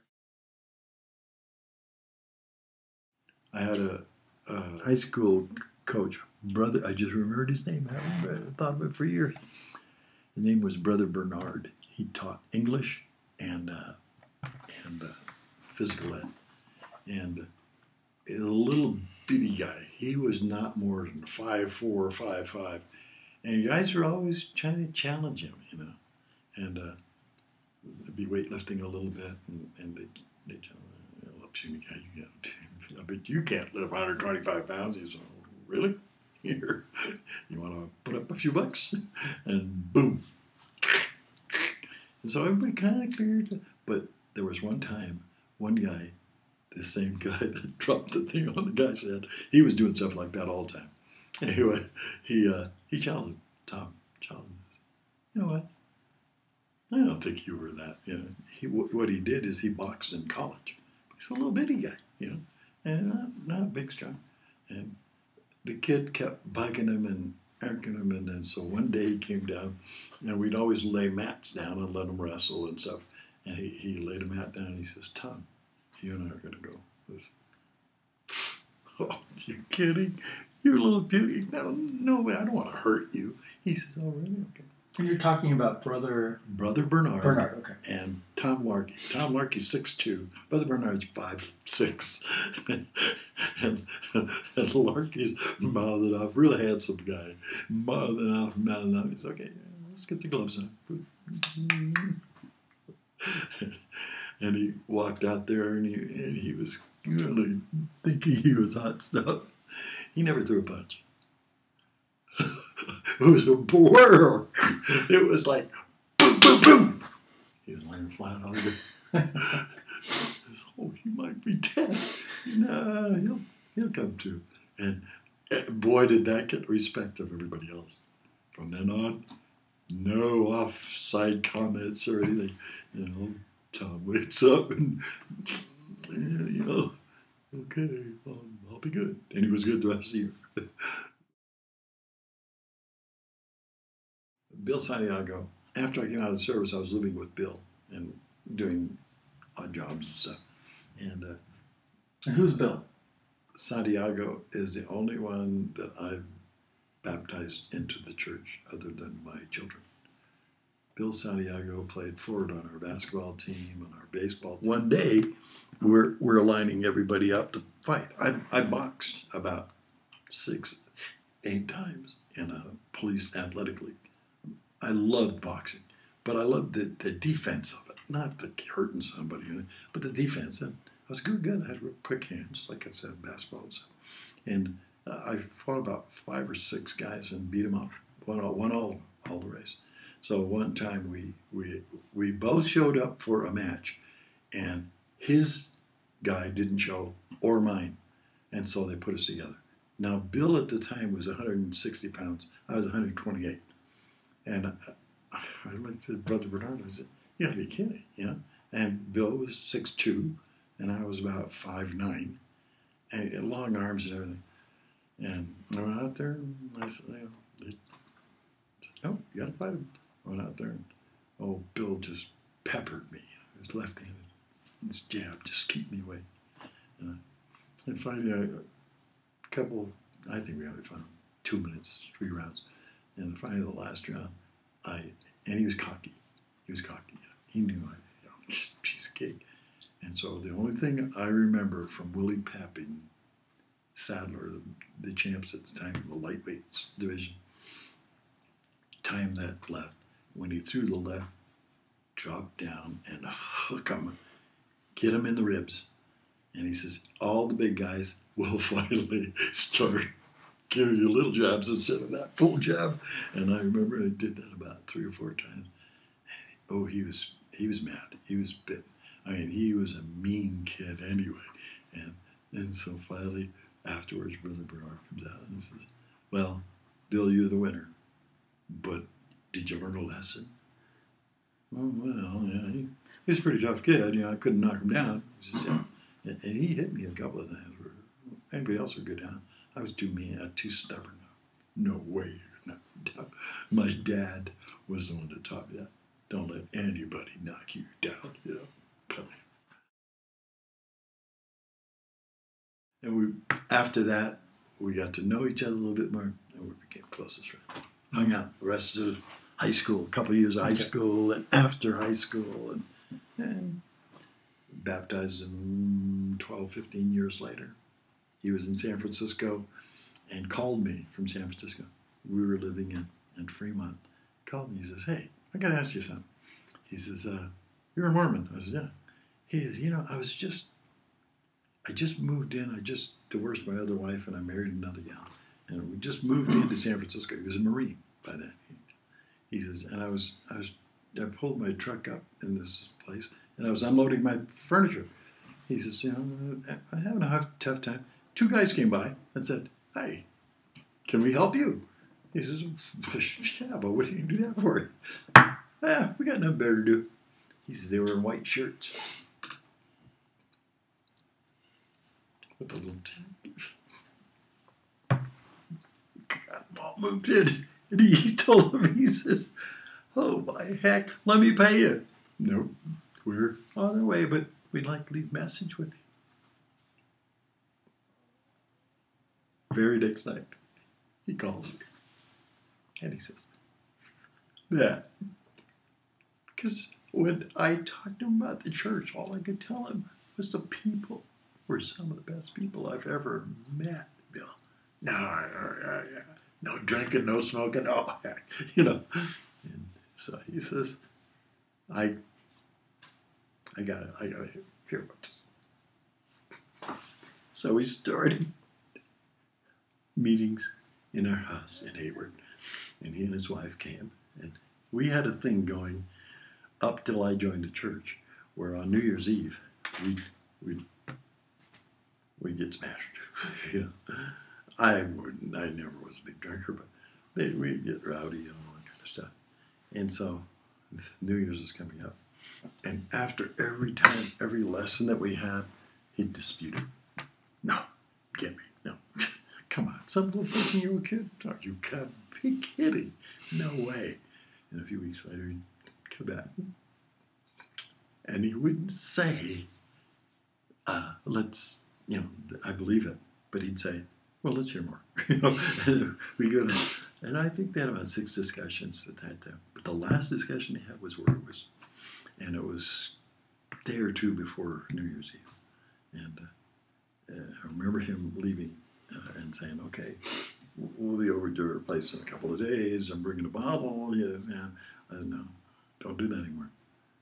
He says, oh, well, he says, let me absorb this a little more. He's very educated, very smart guy. Let me absorb that, but I don't believe that. You know it's going to hurt to have a drink. You know. I said, don't. If you want to come to my house, bring a steak, and we'll have all the other stuff. No booze. Oh, well, I'm not coming then. I said, okay. You know, see you later. 3 days later, no booze. I baptized him a couple of weeks later, and his wife. And he's had a rocky time in the church. But now he's a high priest group leader in Napa. Bill and I I was supposed to go to a guard meeting like every other week, you know. And I was supposed to go that night, and our old high school basketball team, players that we knew were playing in a championship game at UC Berkeley. So he said, oh, what do you think? And I said, oh, man, I hate to miss. He said, yeah, you're going to get in trouble if you don't. I said, oh, heck, let's go. So we went to the game. I didn't even have a car. He was the only one who had a car. drove over to Berkeley, went in, and we were watching the game. It was a very exciting game and everything. And we were sitting there, and then I looked across and we were always looking for girls. And we were always looking, what about that? What about that? And we just scored a few times. But anyway, I saw the two over there, and one was Judy, who was a short blonde, and Mom, tall, darker hair. And I told him, I says, whoa. I says, one short, one tall. You're tall, I'm shorter. He says, yeah, let's go. Let's go for it. And then we went over, we snuck around, went over there, ran into, started talking to him, and asked them if they needed a ride home. And I don't know, Mom or Judy said, well, yeah, we'll get a ride home. So we drove them, and we went to High's drive-in restaurant where you can get like a McDonald's place. We went in there, and the girls, I was in the back seat with Judy because she was shorter, and he was in the front seat with Mom. And they had to stop and go powder their nose. Anyway, they went out and went into the bathroom, did whatever they do, and then they came back. When they came back, Mom got in the back seat, and Judy got in the front seat. I did it. It's over. 3 days later, we were talking about getting married. Never met anybody. Yeah, never met anybody that just clicked. And she felt the same way. In fact, she felt it stronger than I did. The Holy Ghost. She was semi-active Latter-day Saint. And 3 days later.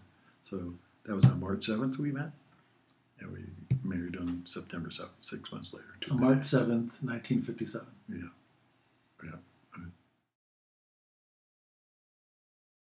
I was really nervous. I did not, because I knew her mom was strict Mormon.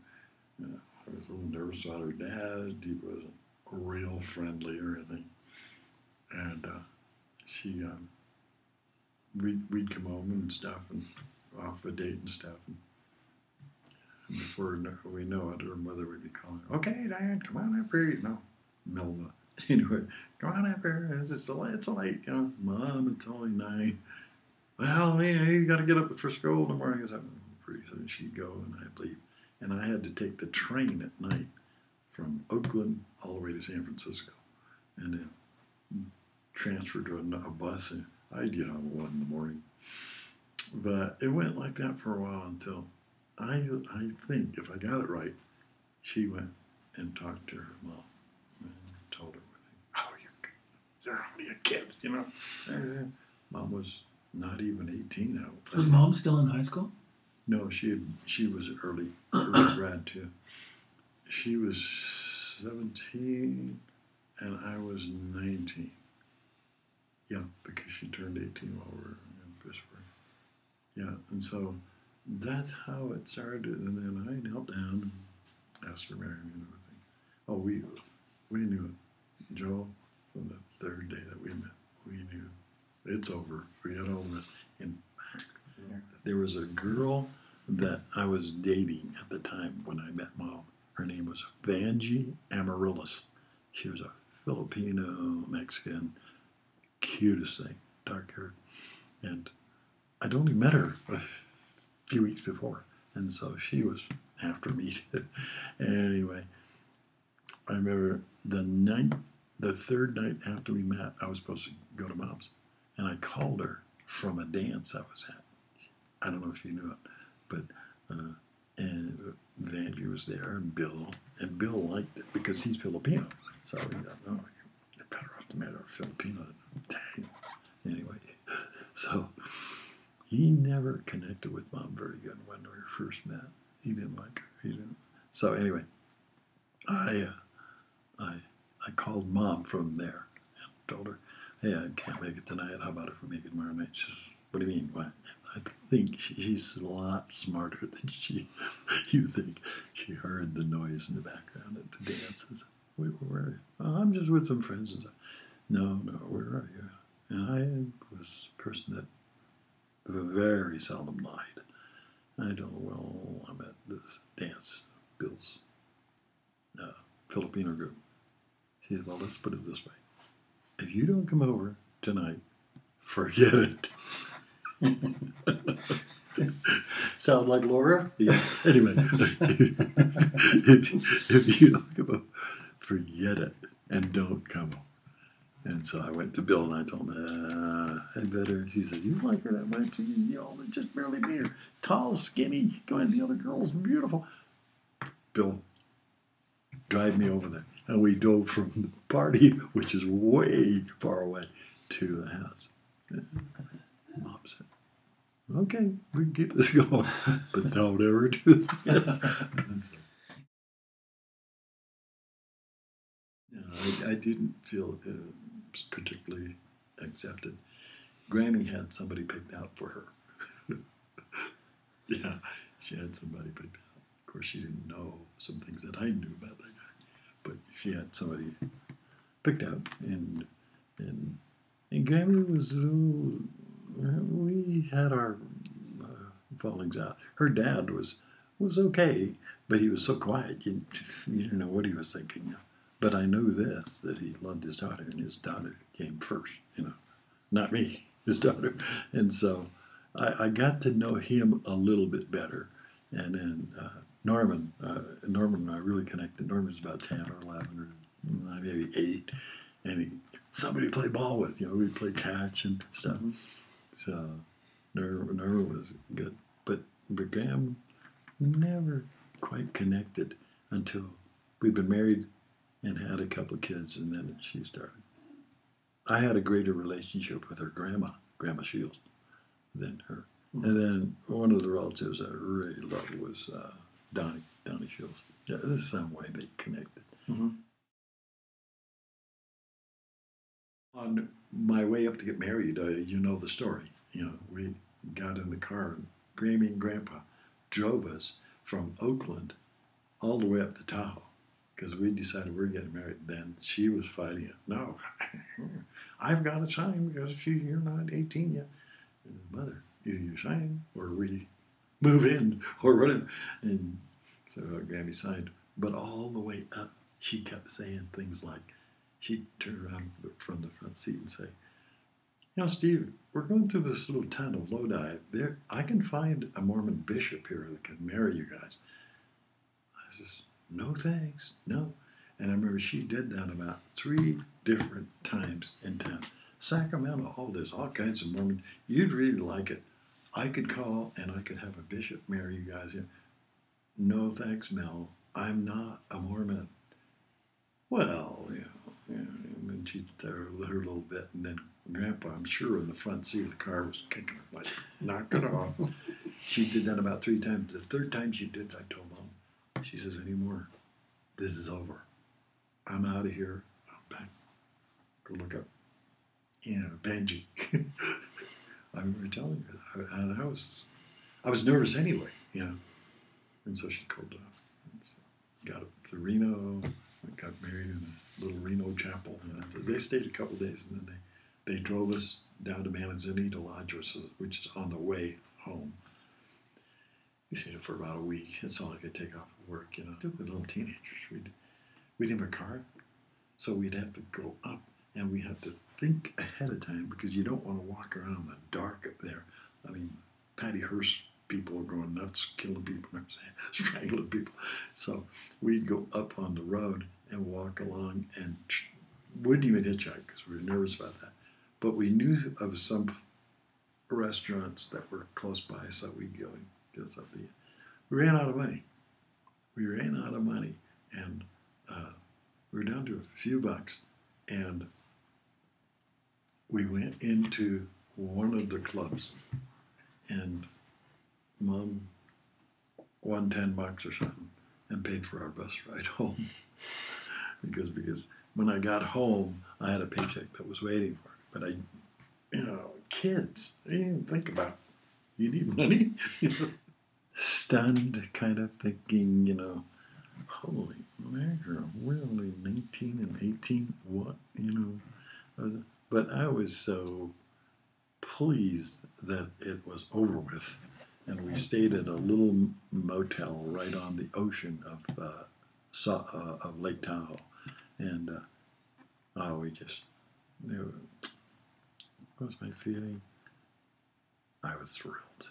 I was thrilled. You know, you start realizing, boy, you don't find girls like this. She was such a jewel, you know. And she could cook, she could clean, she was smart. Mm-hmm. This is when I was in high school, at Sacred Heart High School. The catcher, he was a football player too, but I only played 1 year of football. But the catcher on the baseball team was Mormon. How do you like that? All Catholic school, Sacred Heart. And the catcher's name was Joe Latham. You're bringing up stuff I've said in 50 years. Joe was just one of those straight-laced kids, because it was almost like a requirement that you'd go to parties and stuff, you know. And he'd go. Nobody ever offered him anything. They knew he wouldn't take it anyway. So he never drank. He never smoked. He never listened to the dirty jokes or anything else. He was my first example. Well, at the time I thought, oh, weird, you know, he's a weird, big husky kid. But he was a nice kid, and he wasn't overly friendly. He was very straight-laced. But that was my first experience. My second experience was playing as a non-member on the basketball team. You know, and I remember then they had missionaries come, Dave Dowdy, and I don't know the other. How did you get invited to play on the team if you weren't a Mormon? I knew some guys. I played in the city league, and I knew a couple of Mormon kids that played, and they said, "Hey, where do you live?" I told them, "Hey, you live in our ward boundaries. Come to the practice and come to play with us."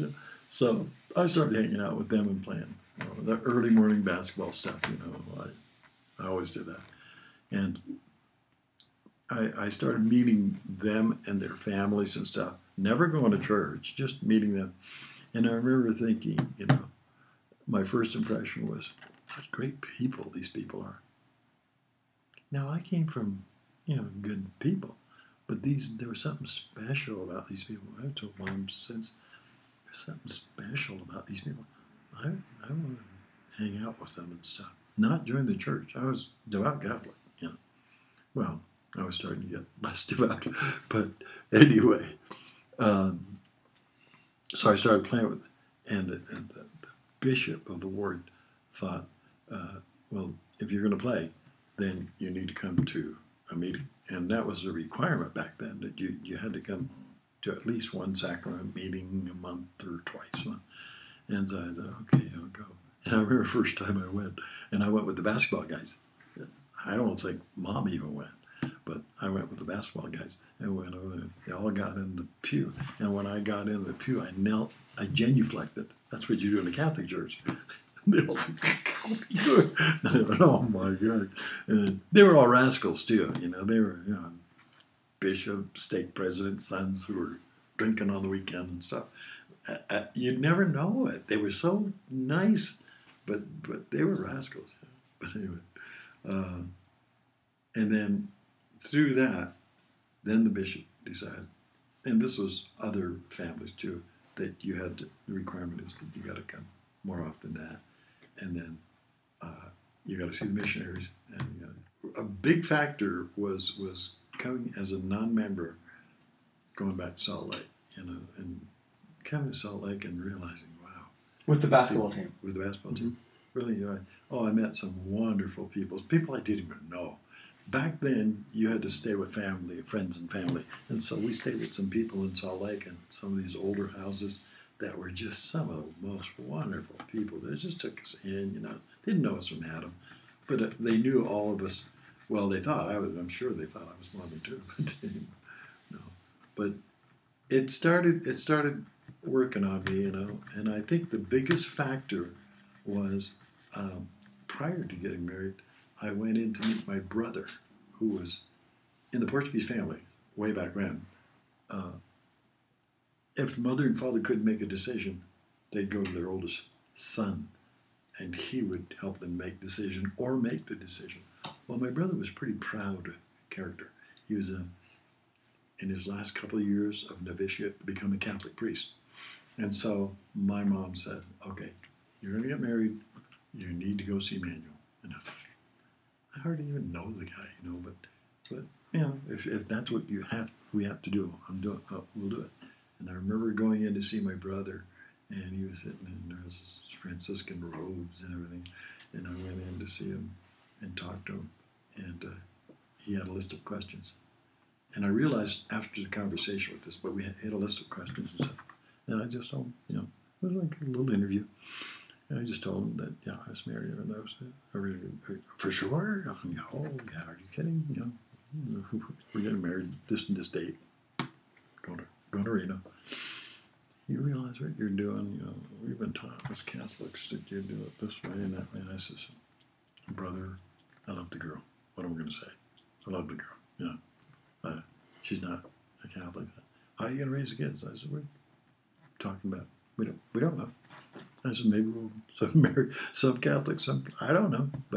And then he asked me a question. He said, Steve, you got to come to your senses. When you were 14 years old, would you believe that you could walk into a grove of trees and meet Heavenly Father and His Son, Jesus Christ? And I thought, how does he know this? He knew more about it than I did. I didn't even know Joseph Smith's story yet. And I said, oh, so, well, I guess. And then the thought came to me, he was saying, he's so young, 14 years old, that's unheard of. And I said, wait. Wasn't it Samson or one of the old prophets that was like about 8 years old when the Lord appeared to him and told him, do this, do that. And he stopped. Boy, yeah, but that was, I said, no, but did that happen? He said, oh, yeah. He said, I believe that happened. End of conversation. He's good night. And, that was it. 6 weeks or 6 months later, he all of a sudden upped and left the priesthood. He was up that year to get his final vows, and he walked away. And of course, broke my mom's heart, and he got married 6 months after I did. After that, the missionary discussions and everything, the people that I was involved with, the families, some of the dinners that we went to, it was just one thing after another that kept adding, and then I guess the biggest thing was they finally talked me into, okay, you got to start reading scriptures, and here's the ones you got to read and everything. And I don't know who told me, but one of them told me, have you ever read Joseph Smith's story? I says, no. They did things differently back then, and it was it was like the state missionaries and then the regular missionaries, and so I said, no. And this is here, a little pamphlet, Joseph Smith. I read it, and oh my gosh.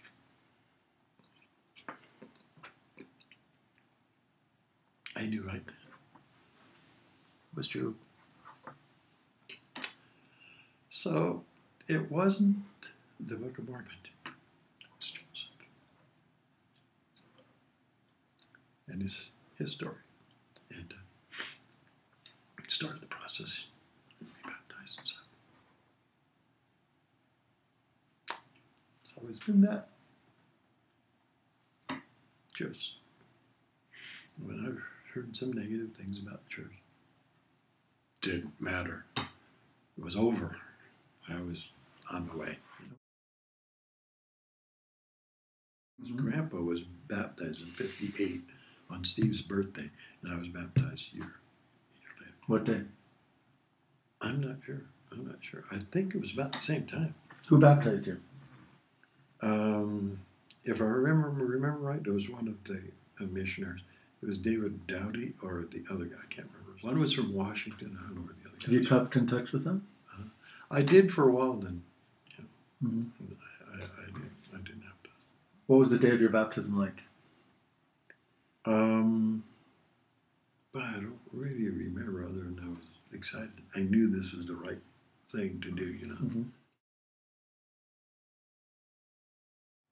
To be honest with you, Mom had such a tough time with all the sicknesses before the birth. but in delivering this child, that I just was so glad the kid was out and she was going to be fine. I mean, I'm talking about that kind of a feeling. Of course, I thought he was a beautiful little baby and stuff, but I remember thinking, oh, my Diane can get back to her, relax everything, and she was so pooped, so tired. Dr. Hunegart was the name of the doctor. A little amusing incident about that.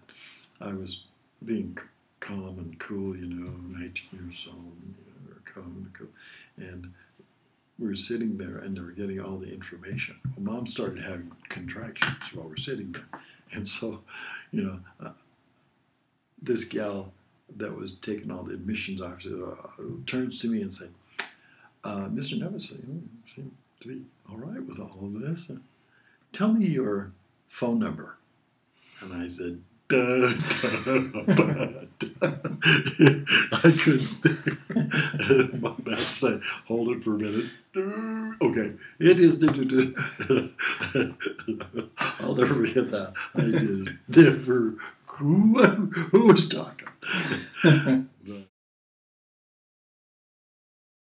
Some of the things I remember about Steve was, for a while, Mom was working and I was working. We were both working. So Grandma Shields watched him, and Steve, since he was a little baby, hated peas. She'd feed him anything else, he'd eat it. She'd put the peas in his mouth, he'd go, spit it out. And Grandma said, "No, I'll put a little honey on it, a little sugar in it." He'd come home at night, she'd step all over. Kid would not eat. But he was such a cute little boy, a good little boy.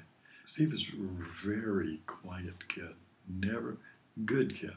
The best thing ever happened to him was he got into running, and he just had a great wind and everything. And he went on for Irvington around freshman, sophomore, which is hard to do because there's a lot of competition. And he was in the papers and everything. It was good for his esteem and stuff, It was always his goodness. He was just a good person, And I would say that's his quality. How he handled finally leaving his wife in California to make a new life for her. His son, Kylan, here in Utah. That was one of the proudest, hardest things that I could imagine. And he did it. And he went. And he got a job way up in some mine up in Nevada and took care of his son. And his son moved in with Matt and Ashley. That was probably the proudest moment. And it was really good for him because it got him away from some of the vices he had. And he started writing, which Steve has never done.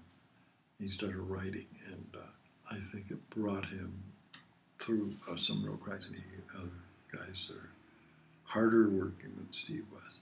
He was just a hard worker. He'd work different jobs and side jobs and in a tough field in the cement business,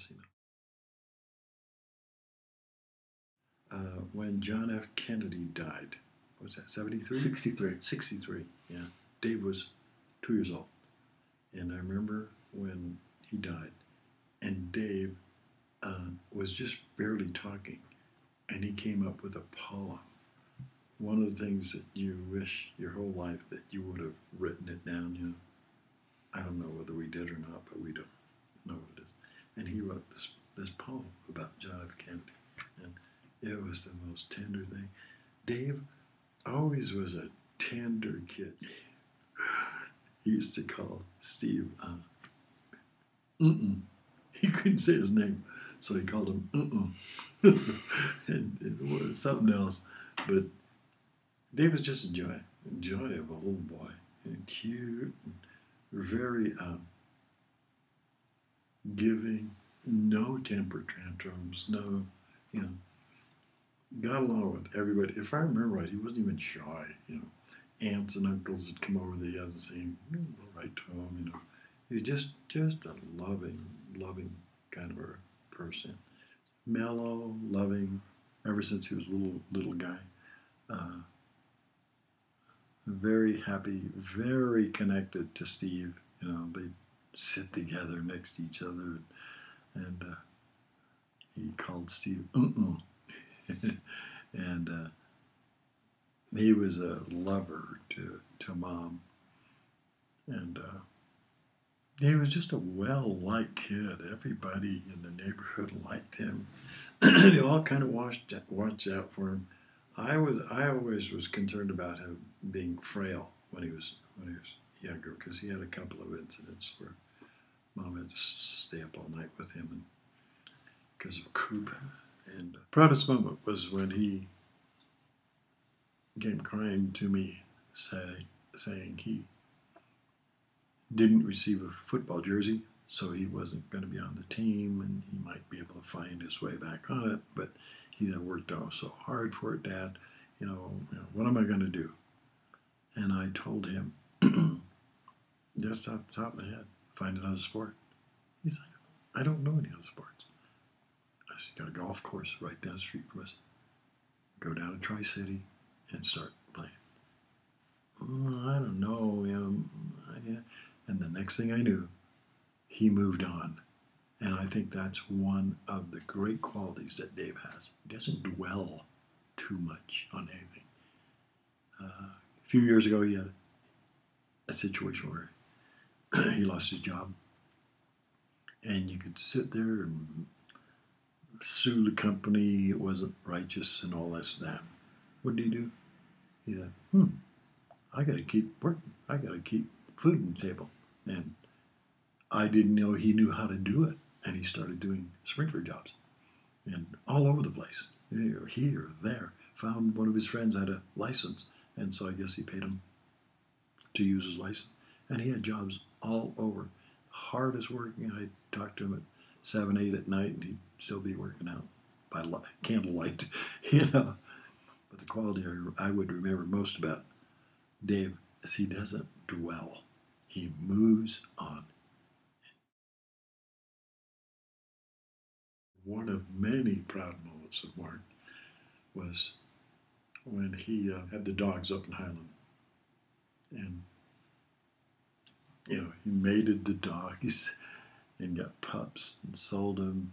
And then he had to have a run for the dogs to live in. And he called businesses and told them, look, I'm a kid, don't have any money, but I can pay you over a period of time. He was just a goer. And it was just, I was proud of him. And he's been like that all his life. He doesn't stop. Things don't stop him. When he lost his house down in the river bottoms, I never saw him crying about it and everything. He's okay. What are we gonna do? What's best? He and Cheryl get together, and he's okay.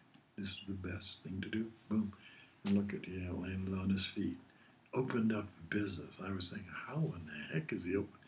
He just kept after things. Just great quality, good father, good priesthood bearer. One of the proudest moments is we were living in American Fork, and they have an American Fork Steel Days parade, and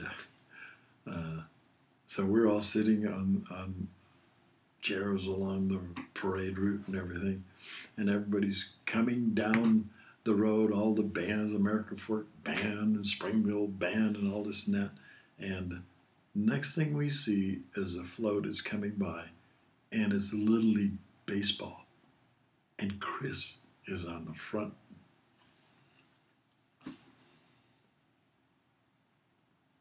of the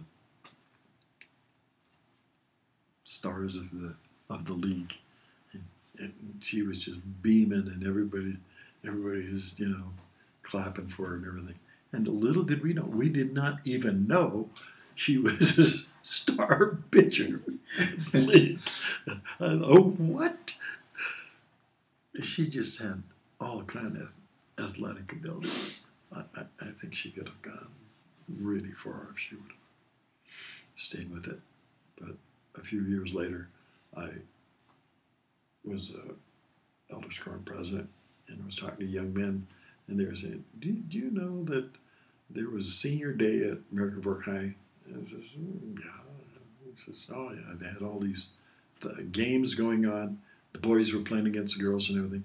And Chris threw a touchdown pass 60 yards. He said, what? He said, yep.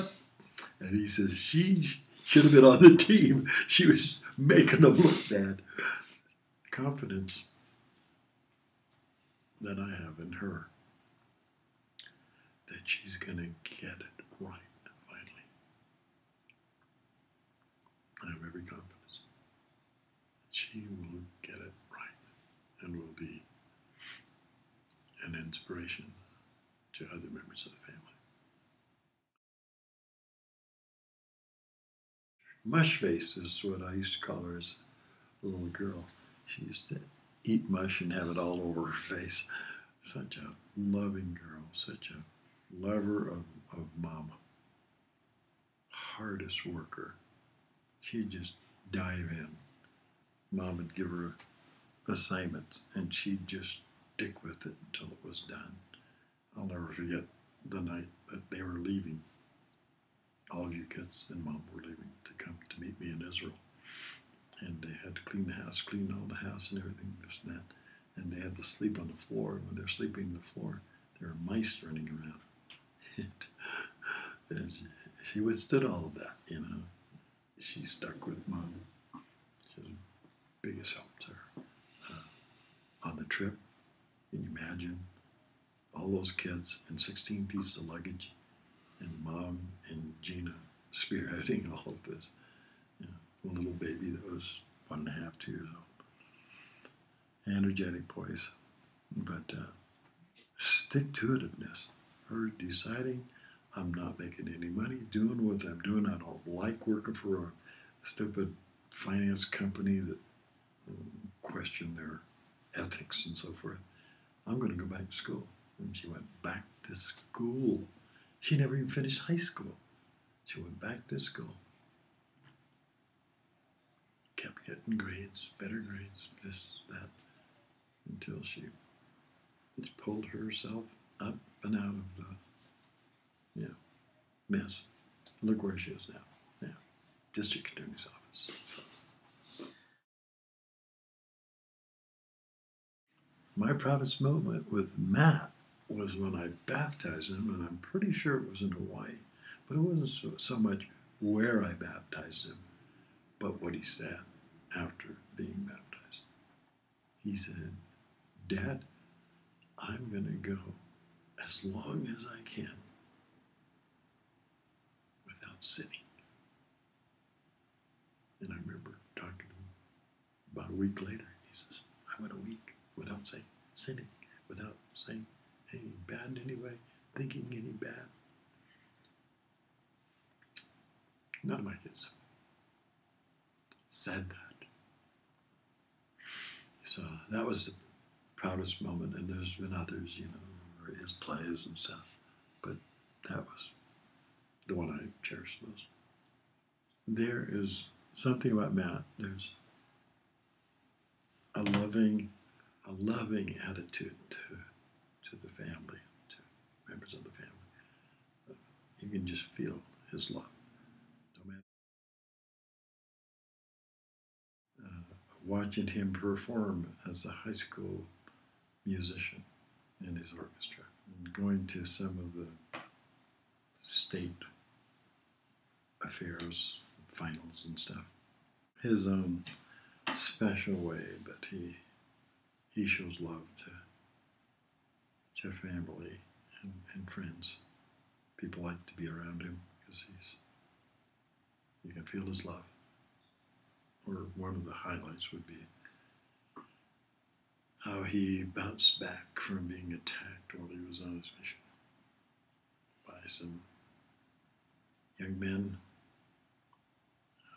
How he said, if Joseph could go through what he went through, I sure can stay out here and do the same. He has a way about people, about making everyone feel comfortable. Whether it's somebody close to him, as I have observed, or someone he barely knows.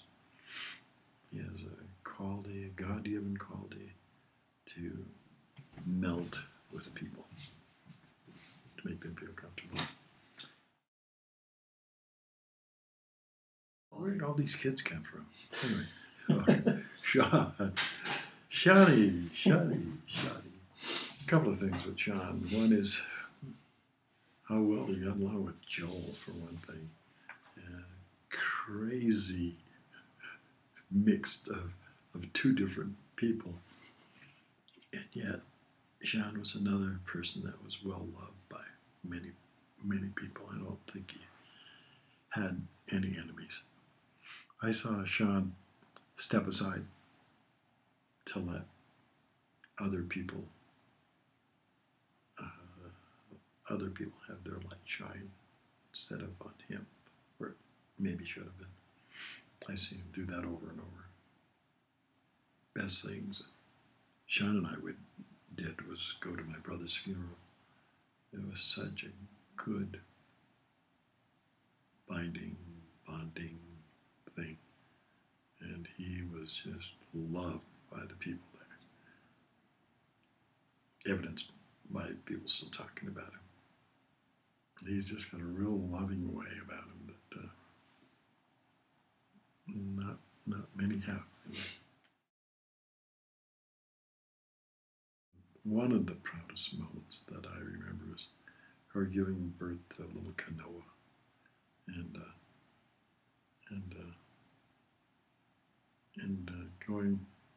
going through the temple with that little guy when he was a year and a half old, and having him sealed to his parents. It was one of the highlights of my life.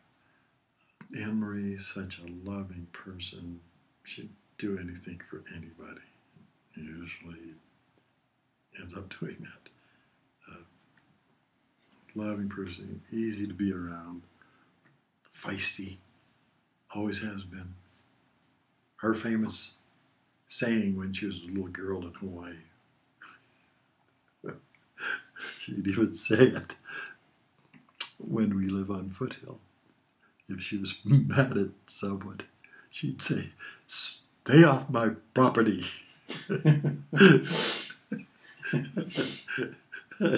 And I think she lives her life that way, you know.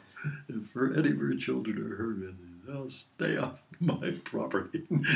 But love her to death. Just, she seems to be the bind in keeping Gina and Chris together in the family. And of course, other members do. I'm going to ask you a hard question. What do you love about Mom? Are you ready to answer that? How about next week, Sunday? No. There's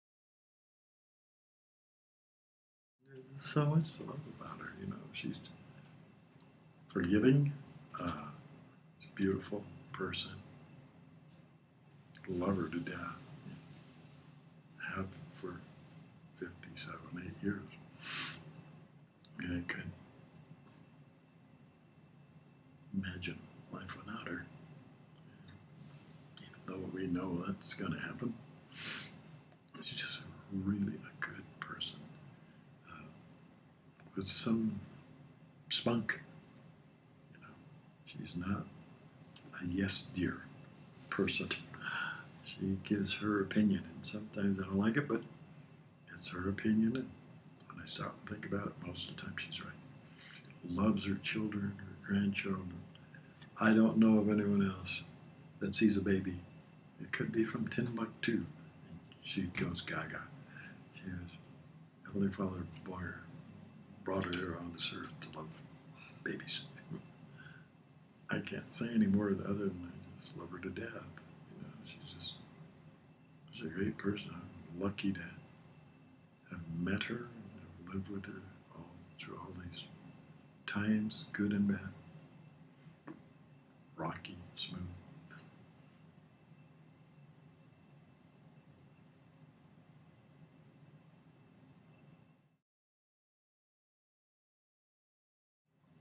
Bridge on the River Kwai. It's the one about saving Private Ryan. I can't remember. Forgiven.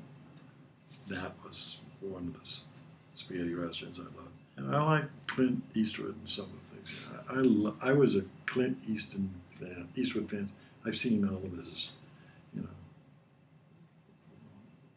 wacko westerns. Maybe Mrs. Doubtfire was a fun one.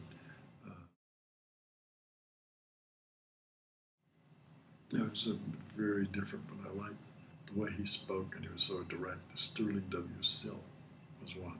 President Kimball, another one. President Holland, another one.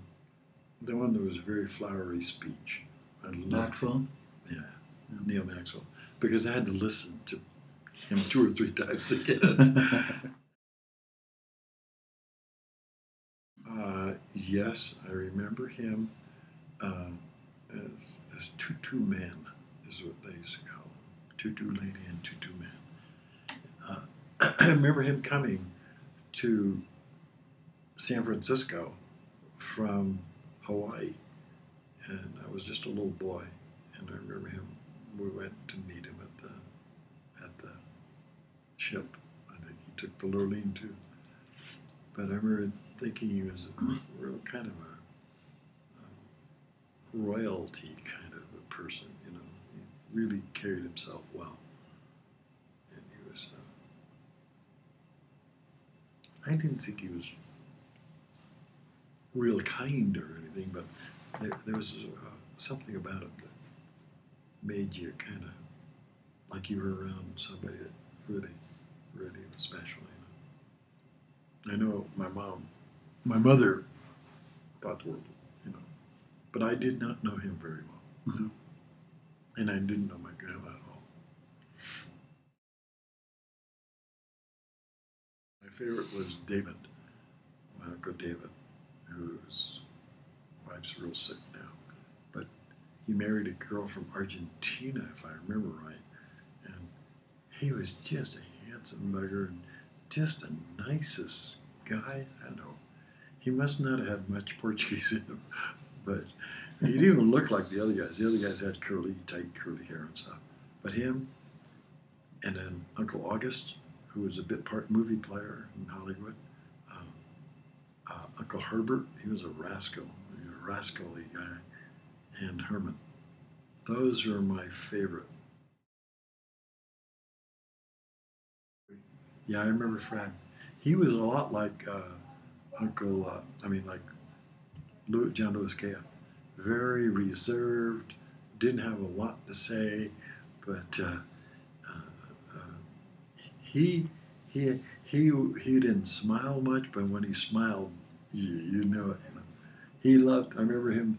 We went and took the girls to go see him once, twins, and he sat there and watched them and watched them and watched them. Finally, he laughed and he says, "Boy, Diane, you got your hands full." And he was smiling. Very nice man, though. I mean, really liked him. Did he have an accent?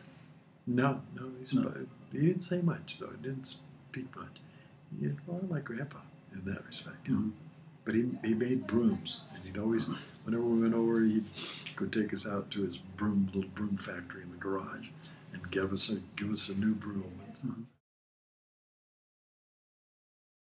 I refereed in city leagues in California and here, and then the highest level that I refereed was probably a game or two in junior college, but mainly it was city refereeing and some junior varsity high school.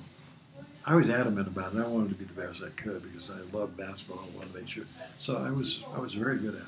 I think it was Mark was being born, and I was refereeing in an Army tournament at the Army Naval Air Base, and I was, oh well, we're not going to have this kid on that day.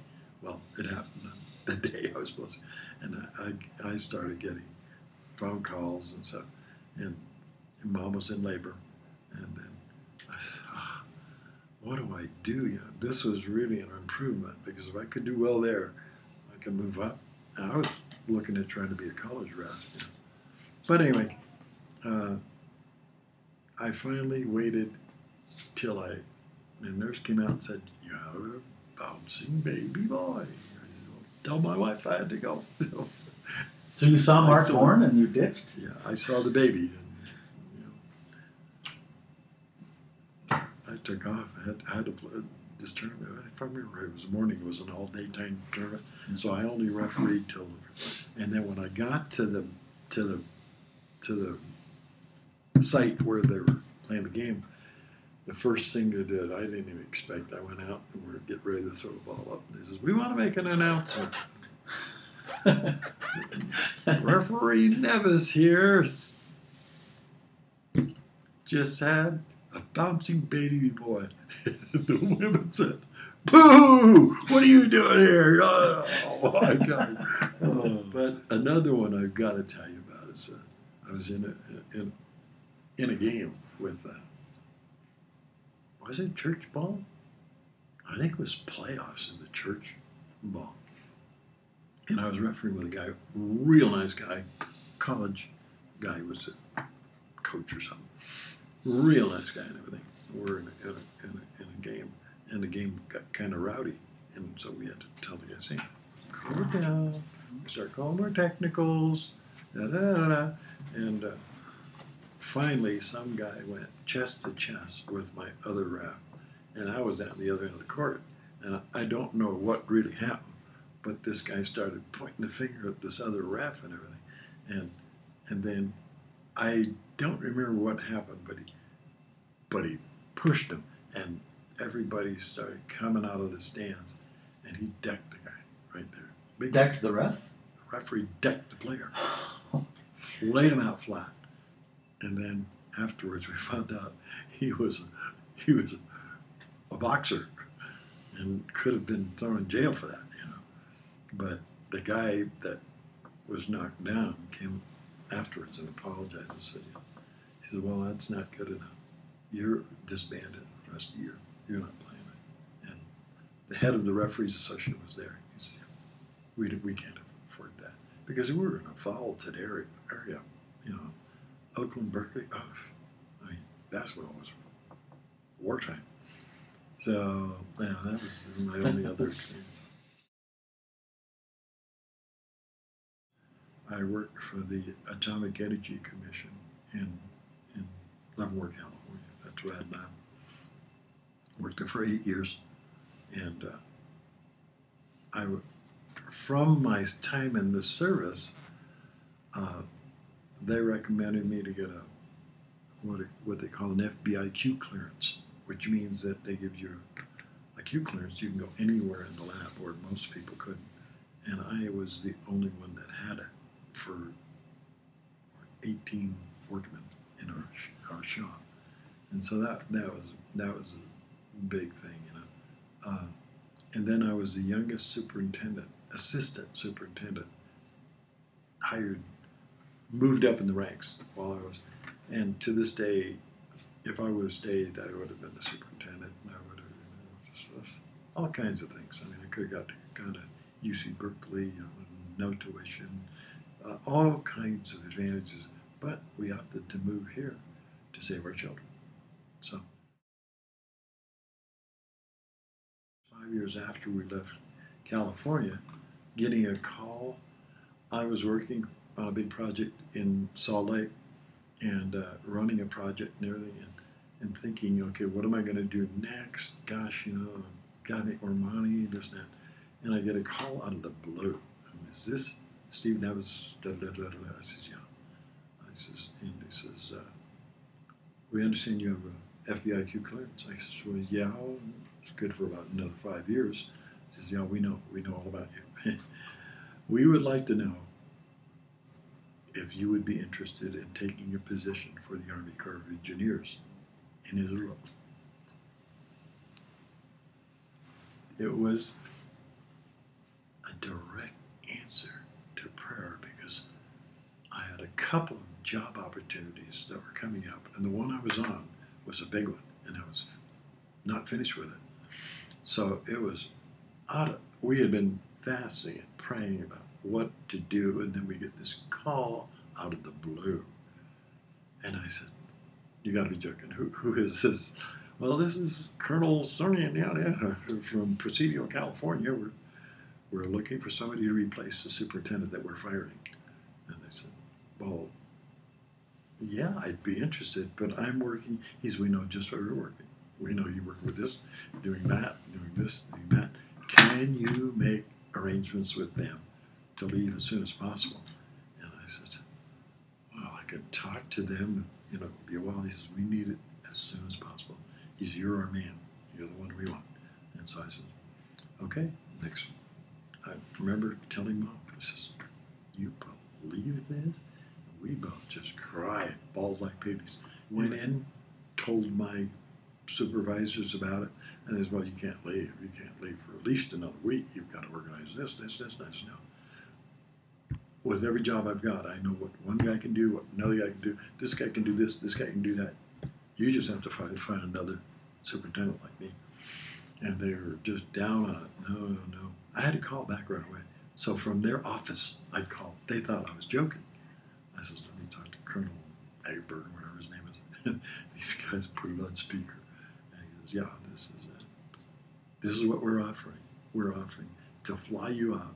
We'll have tickets in the mail, and we'll have to have you fly out within a couple of days to San Francisco for your first interview.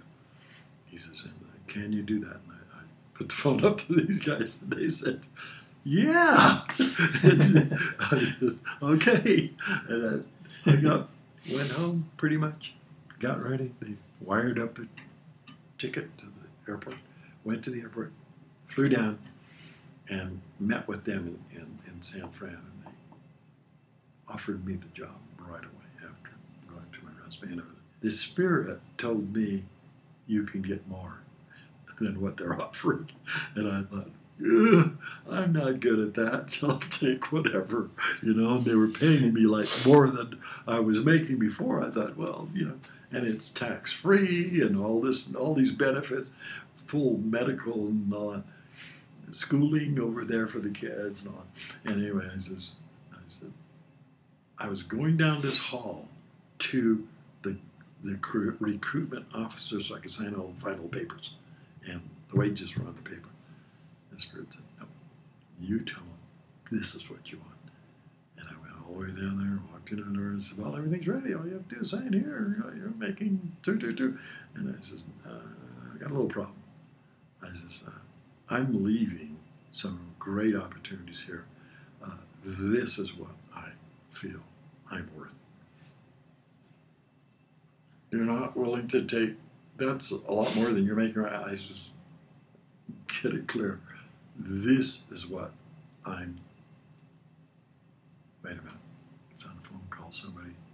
Hold on there. Goes out, went into another door, came back. He says, sign it.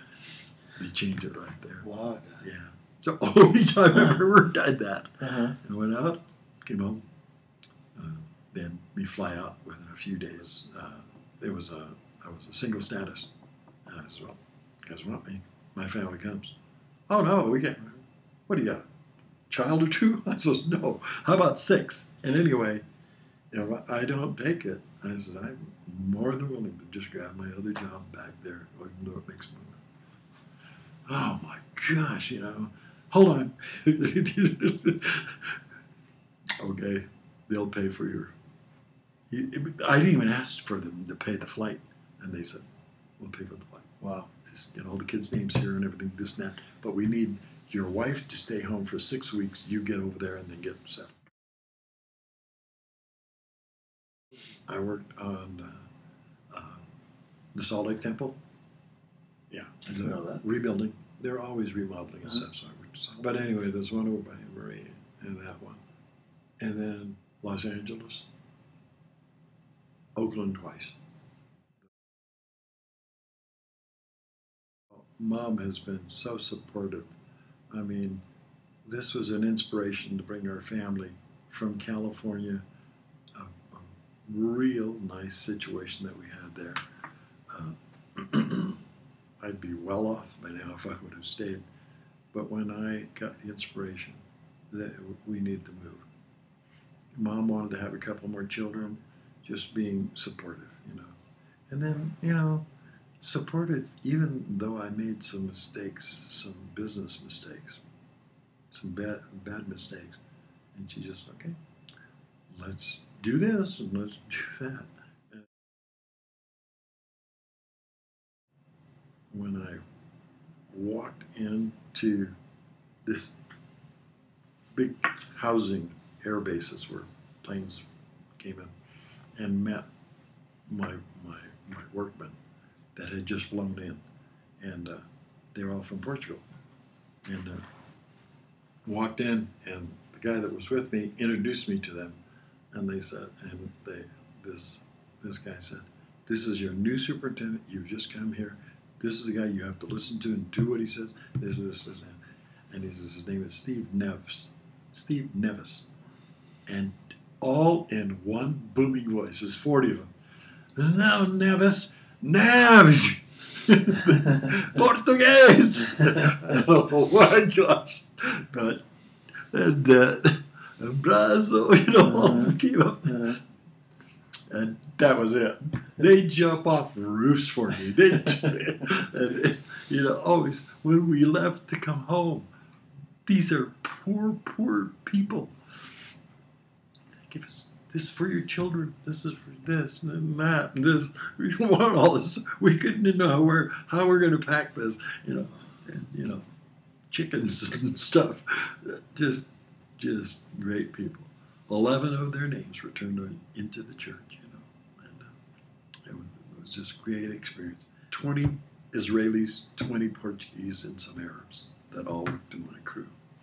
And you were the supervisor or the foreman? I was assistant superintendent over 1/3 of the whole heating and air conditioning. What was the name of the base? Ramon Air Base. U.S. controlled or Israeli controlled? U.S. Israeli combined. Joint. But it's an Israeli base, and it's the only one I haven't even heard a word about it since. It's the only underground air base. And it's all hidden, all underground. It was just exciting to work on that because towards the end they knew we were going to get ready to get home, and they took me up on a helicopter one time. I used to commute to work from Omer to work with a red-headed guy who was a Hebrew, and he was the second in defense command. But he took me up in a helicopter. He says, "Watch." I was thinking, desert, sagebrush, nothing. And they hit a certain button, and all of a sudden, out of the ground, opened up F-16s. What? And he says, "Okay." And then they're going out and do a run, and then they all closed down, and then he says, "This is what you'll see at night." He's watched very close, and he brought me down, and all of a sudden, out of the bushes, I mean desert bushes, tanks, half-tracks come out to protect the base. I think the base is still there. Well, a lot of people don't know. Sort of a secretive base? Yeah. It was not sort of, it was secret, man. Tried to improve my skills so that I could feed my family and stuff. That's the basic stuff. But as a dad, always trying to improve myself spiritually too. I always work for myself. Still am today. You know, realizing that you've got to be pretty darn good to get where we were trying to get to. So I would say that's work hard, support your family, make decisions, and follow the Holy Ghost. Try to be the best person you can be. So, learning to say yes, dear, in many languages. No, no. As a husband, I've learned to really temper some traits that I've had, probably picked up along the way, some traits that I've had to, and Mom's still trying to clothe me right and Not that die, stupid.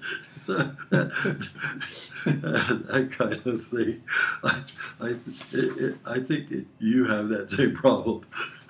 But anyway, it's been a great life. It's been a great life, you know. When I had my heart attack 15 years ago, that first one, I was not afraid. I was not afraid. I felt completely at ease with it, saying, I'm ready. I think I'm as ready as I'll ever be. I never worried, not a minute. In fact, I worried more when I heard Mom was flying down. I said, oh boy, there goes the potato chips, there goes the hamburgers.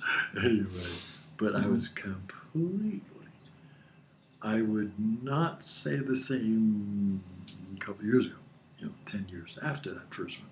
And that was 2 months after 9/11 that I had that. And I kind of wondered if it was related because I was very nervous about flying and stuff then. Up till that time, I was not. But this last one, I realized that I've had 10 years to get better, and it didn't get much better. I need to step it up, and so that's in the last couple of years done better. But who knows whenever anyone's ready. So. Okay. One thing that I've always felt, and I've not really thought about it a lot, but I've always felt, is if, no matter who it is, if I can help, I'm willing to help, assist in any way that I could assist and be productive, I remember as a little boy once, I guess I got it when I was a little kid. I was about 8, 9 years old. And I was coming home from St. Anthony's, walking up the hill back to my house. And as I was walking up the hill, there was smoke billowing from those houses that all stuck together like sandwiches. And our kids are all running away. And I went up to it, and a lady was coming down the stairs, and she says, my grandma and the baby are up there. And I remember thinking, didn't even think twice about it. I ran in there, grabbed the baby out of the crib, ran the grab, brought her down. Didn't stick around to take pictures and all that junk. And the people that lived there knew, oh, that's one of the Nevis kids. I know which one it was, Nevis kids. But it was just an automatic. Ever since then, if I wanted to be remembered for anything, is that I'm always willing to help. So, whether it be a car ride to the airport, or to go out with somebody to home teach that you don't know, to teach a Sunday school lesson, to do. I've always said willing, and I would attribute that a lot to my mom. She was always giving. So. This is worse than being in the grilling room, Provo jail. What do you cook all the time? Your mother had a Hungarian neighbor. I that know. taught her how to make it. Bye-bye. It was a Hungarian dish. Okay, it was a Romanian dish from Africa.